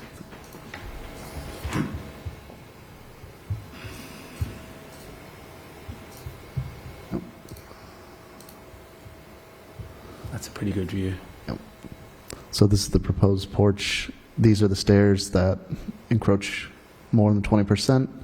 This is the new 18.8 setback, and this still extends the existing nonconformity of 13.3, where 15 is required here. What's existing there now? Do we have a? It's just a, The Zillow has a picture of the house. There's a pictures, photos, and That's Google Maps. it's right around the corner from me. it's just an uncovered Okay. front They door. put up already put an addition, it used to be a 2-story building, they turned it into a 3-story building at some point. Oh, I see, yeah. So this is your neighborhood. So that will be closer maybe than some of the other? It's hard to say. To me, No, right, now it's 3 stories, yeah. this is the perfect example of why I need to get my butt in gear and look at 353, 354, and 355, because this, whether it's a special permit or a variance, is not for us to decide. Well, But we already have a But variance. it matters, and variances are seldom passed. yes, but this is an increase. This is increasing the nonconformity, and 3.55 says basically you need a variance, except if the Board of Appeals made by special permit allows such reconstruction when it determines the proposed modification will not be substantially more detrimental than the existing non-conforming. So it does increase the non-conforming Pretty nature. significantly. So that's, but it's not before us as a variance, it's before us as a special permit. So I think that this is something that it's still very vague in our bylaws. But for our purposes, I don't know if that decision-making process is that different. I mean, we're still considering context of the neighborhood. We're still considering whether or not we want to encourage everyone in the neighborhood to come and ask for a special permit to build closer to the curb. 100% agree. All I meant was that I think it would be helpful when I actually finally get around to working on this, which I promised I would, to clarifying that this should be a special permit or should be a variance, because right now it's sort of at the discretion of the ZBA, but it's coming to them pre-triaged by the building commissioner that it should, but it's at the discretion of the ZBA, not at the discretion of the building permit. Can we just see how wide it is again? How wide the porch is? The existing porch? The existing, or There's how no wide- existing porch. That's it right there. That's Okay, it. and so the Just a step down. the They're moving depth the of the steps forward. how wide is the landing versus the width of the new porch? I think there was There's some, I shall find it right here. I found it just a minute ago. It's under. The farmer's porch will be 7 feet deep, 7 feet. Okay. and the steps come out, that's not There. measured. Oh, okay. That's good. existing house, and then they don't have the existing stairs because this is the, So the existing stairs could be as narrow as 5 or 4 yeah, feet. they're pretty narrow. Yeah, but the landing that those stairs are on is very doubtful, 7 feet deep. Yeah. Very doubtful. Yeah, the landing is not 7 feet. No, Right. that's a very. It could be 3 or 4, maybe, or Likely 4. likely 4. Yeah. Right. This is your neighborhood, so is that fairly Okay, typical? wait, oh, the now what's way this? that looks This is now, the, that just, They want to put a roof? Very It's gonna few be a houses covered look porch. like that. very few have With that front whole that landing. farmer's porch. They often have either an enclosed front, I don't know what you call it, enclosed front entry, or an open front entry, or Sheltered. with open covering, or nothing, or just what they have existing. Yeah. That's- It's not terrible looking. No, I'm not opining on whether it's good or bad looking. I'm simply saying it is not particularly typical of the immediate neighborhood. I guess my question pertains to the vernacular of the neighborhood, because we had talked previously of, forget which street it was, anyhow, it was a similar situation where they were encroaching on the front setback, but so was every other house on that street. Oh, or that just was a- Hemingway. Right, Hemingway, right. Yeah. We're all right on the side. And so it made sense. So that's what I'm asking here. So you can, Yeah, if you this go to won't be in character. Google Earth and go down, Google Maps and go down the street, It's right here. this is not the way no houses look like that. Which is not to say, it shouldn't look that way. It is a characteristic. Yeah. One might say it's a characteristic of the town. When you think about the periods of development that were important Yeah. in the past. I don't have a big porch. No, it isn't. I mean, I've got a porch like this. I've got it all the way across the front, and I love it. It keeps this, It's a nice porch. Virtually no houses in the neighborhood have that. Again, I'm not saying whether they should or shouldn't, or whether this should or shouldn't be recommended favorable action, or whatever. It would Yeah, bring down the I've, scale. yeah. I wanted to know. See, they all look like that. That's those are my immediate across the street neighbors. I don't think they included our house, because we're really, So this is fairly typical. that's very typical. Yeah. That's So extraordinarily typical. they are covered, just not the whole. I tend to go on this loop when we have these examples where I think to myself, there has to be a line, like 2 feet seems a bit punitive, but 12 feet seems a bit irresponsible if we let it pass. And so I think this is, for me, this is maybe over the line because it's out of character with the neighborhood, but I love a porch, so it's In this case, it will kind of bring down the 7 visual height. feet. I think we'll meet the whole neighborhood. I think everyone will be like, oh, we could do that. That looks great. 7 feet's pretty deep. I don't think it's a terrible I thing. think mine's about, 3.5, 4 at most. And the big Yeah, that's question plenty. is, we're the planning. It's pretty board. big. What are we planning for? Right. Does the 3 neighborhood rockers evolve, or and- do we right, preserve the a character? bench. Right. Yeah. So I struggle with, it's not indicative of the neighborhood. And we are not the deciders, we are the recommenders. Yes, we're recommenders. I would, this is not a motion, just verbalizing my thought. I would vote favorably if the proposed porch were not quite so deep. Or maybe they could make the stairs a little bit closer to the porch. It would take, maybe they could get rid of the 2-foot extension and have the stairs go right to the edge of the porch. Possibility, yeah, right from the porch. I mean, what I like about it is that it is characteristic of so many of the houses for which Winchester is known and appreciated. So to emulate that style, I kind of like it. Are we sticking the feature of a different home style onto another home and saying, we like both of these things? Well, I mean, they've already raised the roof and they've kind of, Is this a peanut butter tuna sandwich? That's a good question. To not project the stairs out at 2 feet would help. I like peanut butter and pickles. There you go. You could, not projecting them out, that seems like you really don't have to do that. You could even recess the stairs, I think. Maybe you could recess the stairs. Yeah, that, going to like, the style of the Winchester neighborhood, that's a little funky. I mean, you could do it from a code perspective. That only needs to be 3 feet deep at 7. It doesn't really hurt the function because you're really not like gathering and putting the table outside the door, but it's going to look a little, but you don't have to project it that extra 2 feet. I mean, it would look just as handsome. Well, I mean, if you're going to have any chairs out there, you probably need the 7. I mean, if you're going to have. But you don't need the 2 feet that the. No, you don't need the 2 feet. You could. I mean, 7 is generous. It is generous. I mean, think about an 8-foot couch. Right. It almost is Right. a love seat, Right. Well, inside. 7 feet is about almost as wide as this It's table. tough to say. I mean, the house as it is on Zillow is really nondescript. That's not as it appears now. Yeah, it doesn't appear like that anymore. Can you go back to the image of the house as the Zillow and is before they did something? Now, They did a lot of work on it. adding the dormers is already a step toward another style. That's what I'm saying, we're really mishmashing here. But the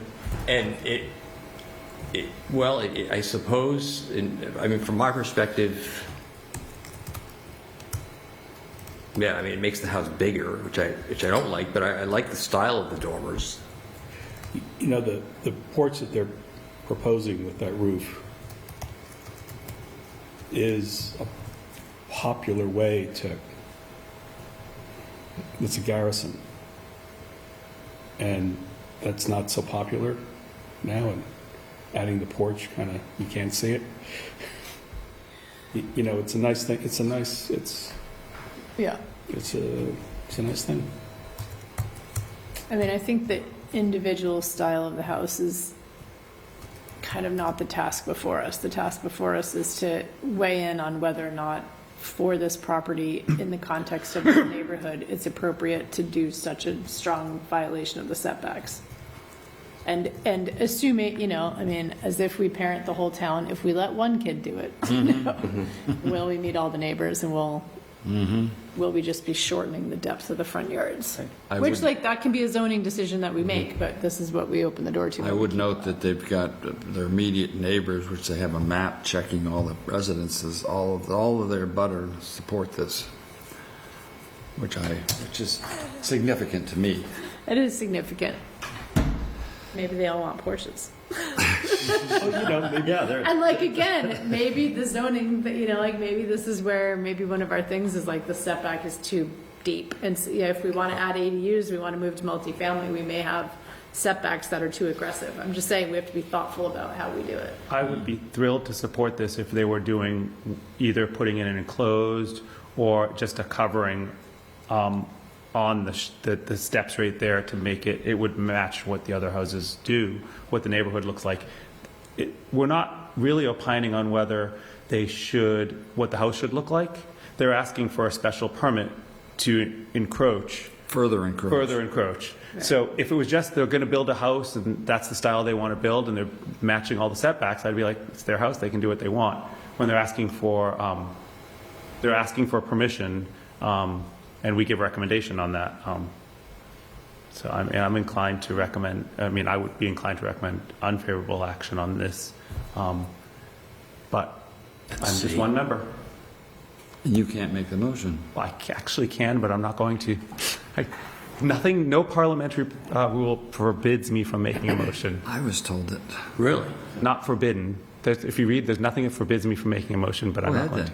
I think it's practice. My sort of read on it was like, if your board isn't on board to make a motion for what you're then why bother?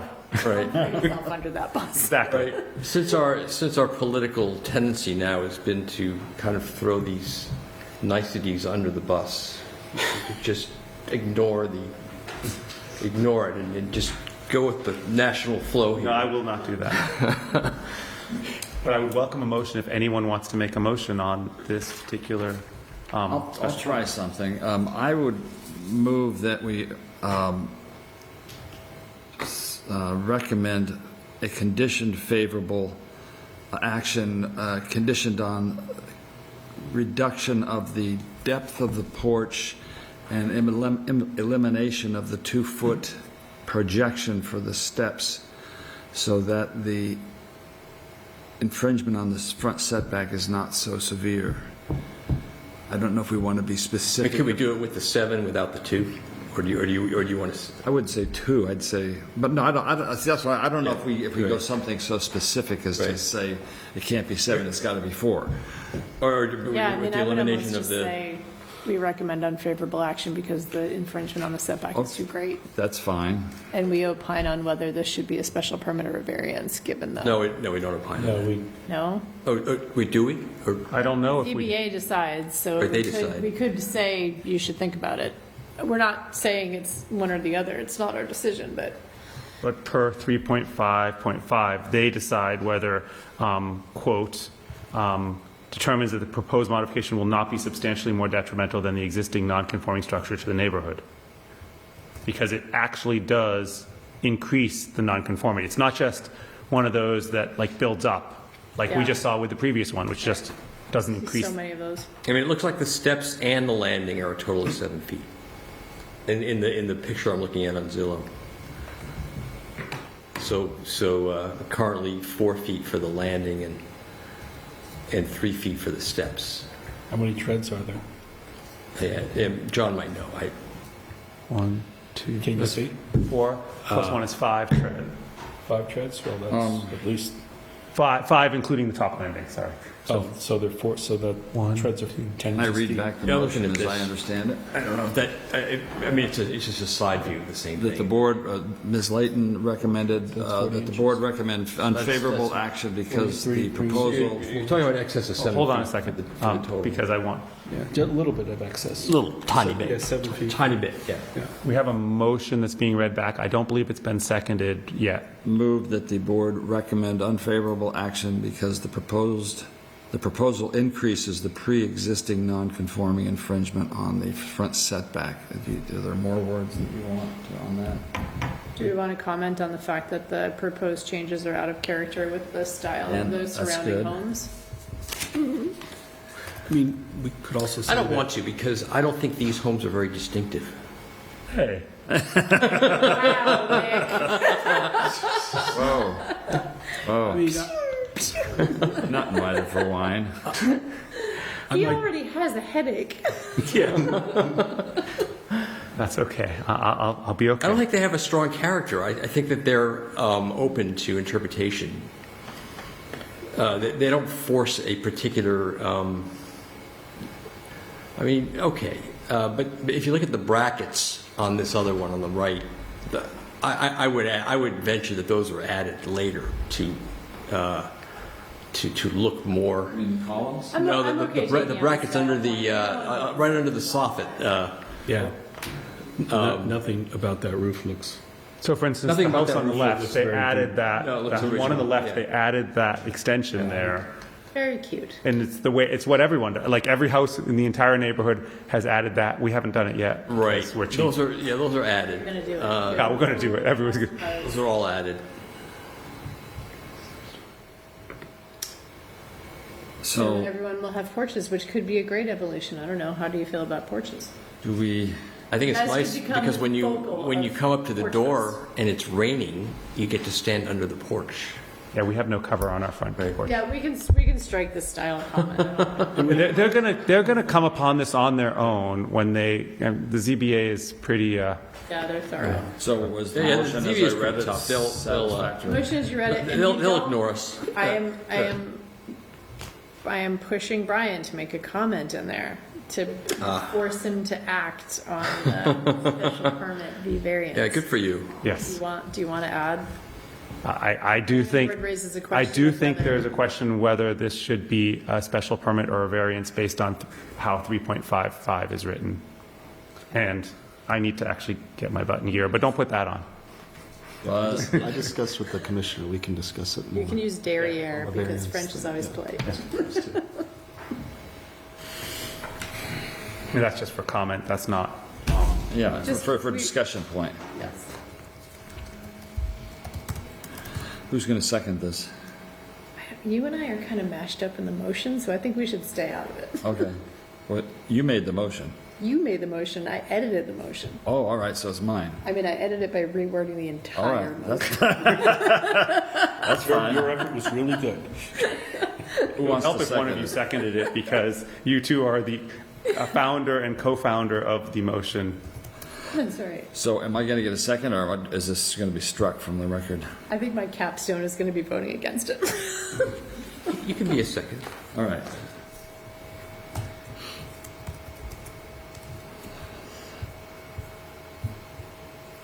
That's it.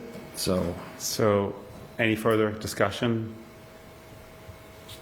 All in favor of the motion to recommend Unfavorable against- action. Unfavorable action, essentially. All in favor of that?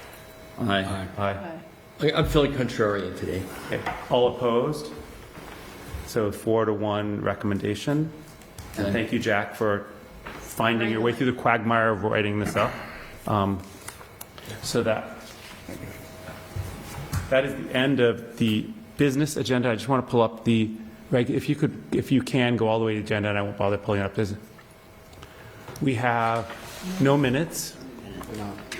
Board and staff updates. I have only one update, which is I'm sure you all got an email from. Oh, Michelle Pryor.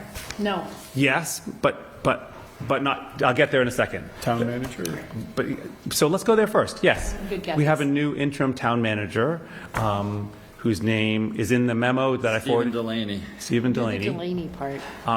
They're going to do a final vote on, I believe, the 8th, and expect him to start on or about the 11th, I think is what I saw. It was in the memo that I forwarded to you from the select board chair. So there's that. The other thing I was going to say is that you should have gotten an email, or if not, I will forward it to you, from Elaine Vreeland about the open space and recreation plan that there is a draft of. This is not a planning board or planning department, I don't believe, document at all. However, they're accepting public comment through the 8th. I emailed a long time ago, and I got a response today, which was perfect timing, saying it's the open space and recreation draft. The deadline for comment is on. They have public comment, a meeting on September 8th. So anyone who submitted before that could be shared with everyone who attends the meeting. But if you need more time, let me know. And so if anybody wants to get that, I'll forward out a copy, or you can go and find it and submit any copies. The planning board will not be, unless you guys want to quickly try to do something, will not be giving any consolidated opinion on this, or recommendation. So that's all I had. Does anybody else have updates from boards that they're on, or any updates they want in general? I don't think so. Just one second here. Nothing. Oh yeah. So just were there any thoughts on the meeting about the Sanborn House in terms of whether? Well, why don't you give an update from if you? Well, I mean, there was. I guess I was in attendance.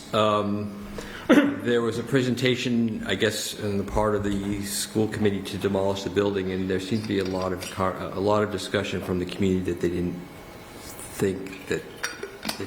It seemed like there was a lot of discussion, a lot of comment from the community saying that they didn't think it was appropriate to demolish the building,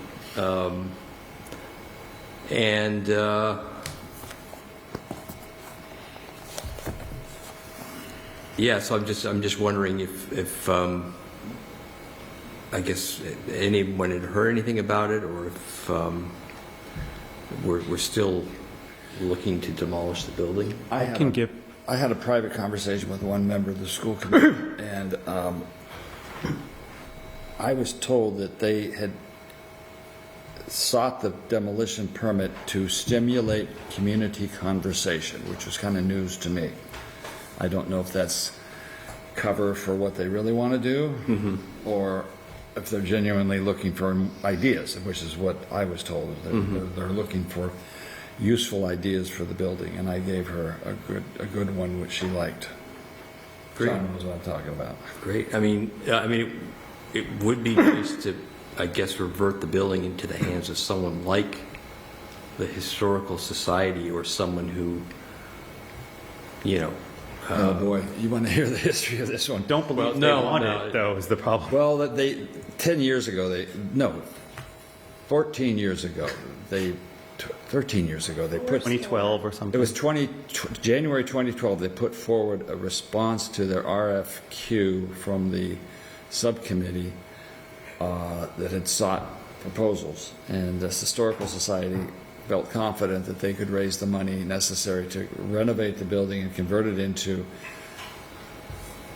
archives, storage space, archives and storage space, meeting rooms, presentation rooms, and there was even thought to giving the basement to WinCam. And there was also a proposal from a preschool group, and there was another proposal from WinCam themselves. And the subcommittee, which was composed of Mr. Nixon, Jimmy Johnson, and the Bill McCann, what was his name? Calda. No, the former superintendent. Bill McCalda. That's right.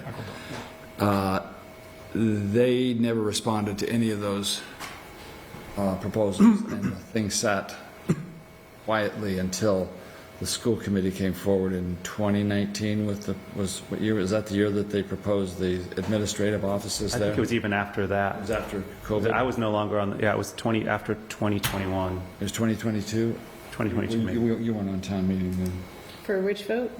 For when town meeting voted down the $6-point-something million to convert the... It was after I was off school committee, and that was through 2021, so it was Okay. sometime after I that. think it was 2022. The school committee had proposed that they convert the building to administrative offices, and the price tag was It's too high, right? 6.2 million and something like that, and the town meeting said, so that's where it stood since then, and there's word that people are breaking in there, and there's signs that homeless people have been living in there, which I don't know. Yeah. It would be nice if Taylor or maybe Ian, I don't know, could just make sure that meeting was documented, because I think there's a lot of kind of important stuff that came out. I mean, ultimately, there's not going to be town funding for it. I don't think it's part of the override. I don't think it's part of the capital. I don't think there's the town money. So it would have to be a private. Town funding for what? For converting the carriage, for restoring. I mean, at this point, it has to be. Right. But we don't have to demolish it. No. But it's. I mean, the argument is that it's unsafe and there are kids around, and so. So I can give a little bit more update because I'm on the capital committee as your representative. It was brought to the capital committee and ranked highly at the capital committee, such that it was ranked to recommend funding this year. That funding was decided by the committee to not come and request funding until spring town meeting, not at fall town meeting. So it will, so that there's more time for any discussion to take place. And at the same time, the capital committee requested that both the select board and the school committee co-sponsor anything that happens, because this is not a typical capital project. This is something that touches the hearts of many people. It's not like buying a new dump truck where we can go up there and say, let's buy a new dump truck. We don't want to stand up there and make this recommendation. So it will come to Springtown meeting unless something changes, and it will be co-sponsored by the school committee, the select board, and the capital planning committee. And it will be funded, if it gets funded, by stabilization funds, which require a 2/3 vote of the town meeting. So I just wanted to give you that background so you can know where things stood. And if it's approved, there's a demolition delay through sometime in mid-July.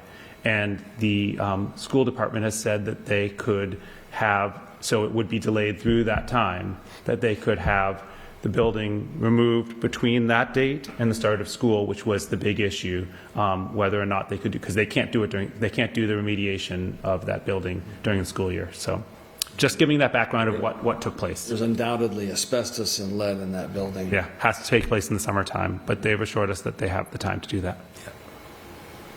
So I just wanted to give that. Okay. Yeah, that's interesting. Yeah, I wonder if they can, well, I mean, they do have to secure it. The funding is going to be to demolish it, or the funding is going to be to... Funding is $300,000 from the capital stabilization fund to remove the building, remediate the building, and would result in a flat-filled piece of land. It's not for doing anything more than that. It's not for like putting parking in. It's not for building something else. It's just to remove the structure and leave it in a vacant site plan. Well, the idea that I discussed with the school committee member, I guess I could say, was to convert it to condominiums and get a new entrance carved out for further down High Street. And there was a tour given to various members of the Historical Commission and a particular builder in town who went inside the building, and he pronounced the building solid, good bones, as he said, and felt that it would provide for a good building for condominiums. He was open to the idea. So I proposed that to the school committee member, and they were very interested. So I have a question for the board.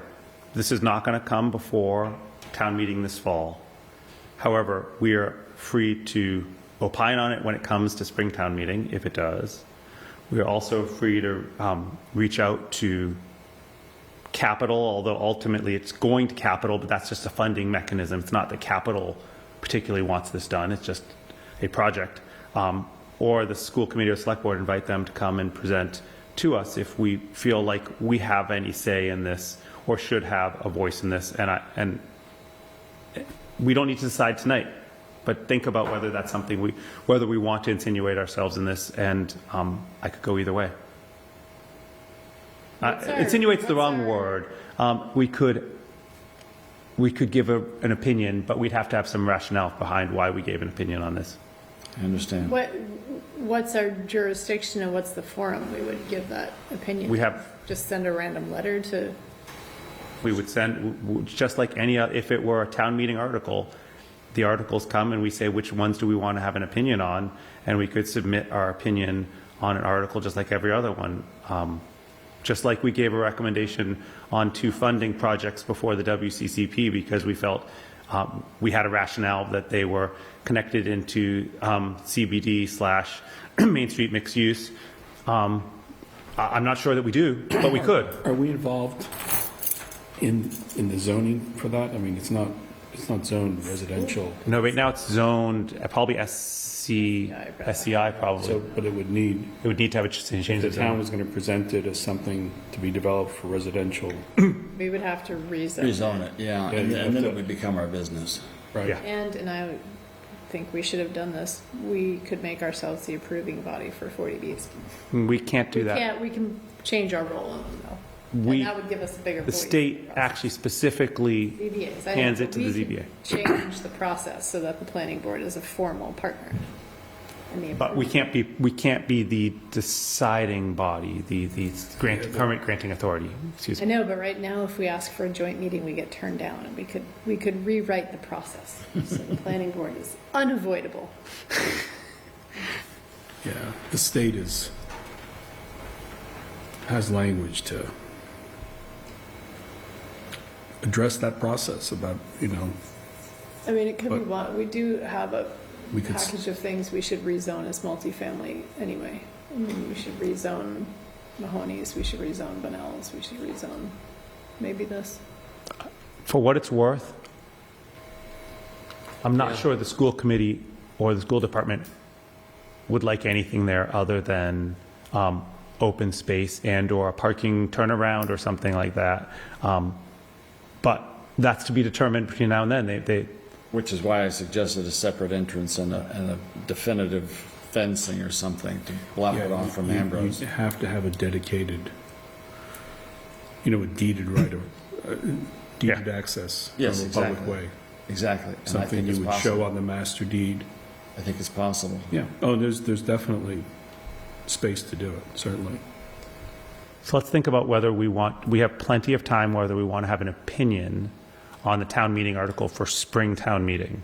So that's not something, and whether we want to involve ourselves in some way, we should decide and think carefully about what our role would be if we did that, because we certainly don't want to reach into areas that we're not involved, and this is on the edge, I think. It's not clearly something we shouldn't be involved, and it's not clearly in my mind, clearly something we should be involved. It's sort of on the edge, so that's my opinion. I mean, if the condo idea would have to roll out way before Springtown meeting. I mean, there'd have to be some positive interest will. shown, some public interest shown. And, I mean, further than that, if capital is ready to pull the trigger on demolition funding and the delay runs out, no one's going to say, actually, it would have to be going now. You'd have to have at least someone willing to bid on the. Well, and the select board and select board and the school committee both unanimously voted in favor of demolition. So, just saying.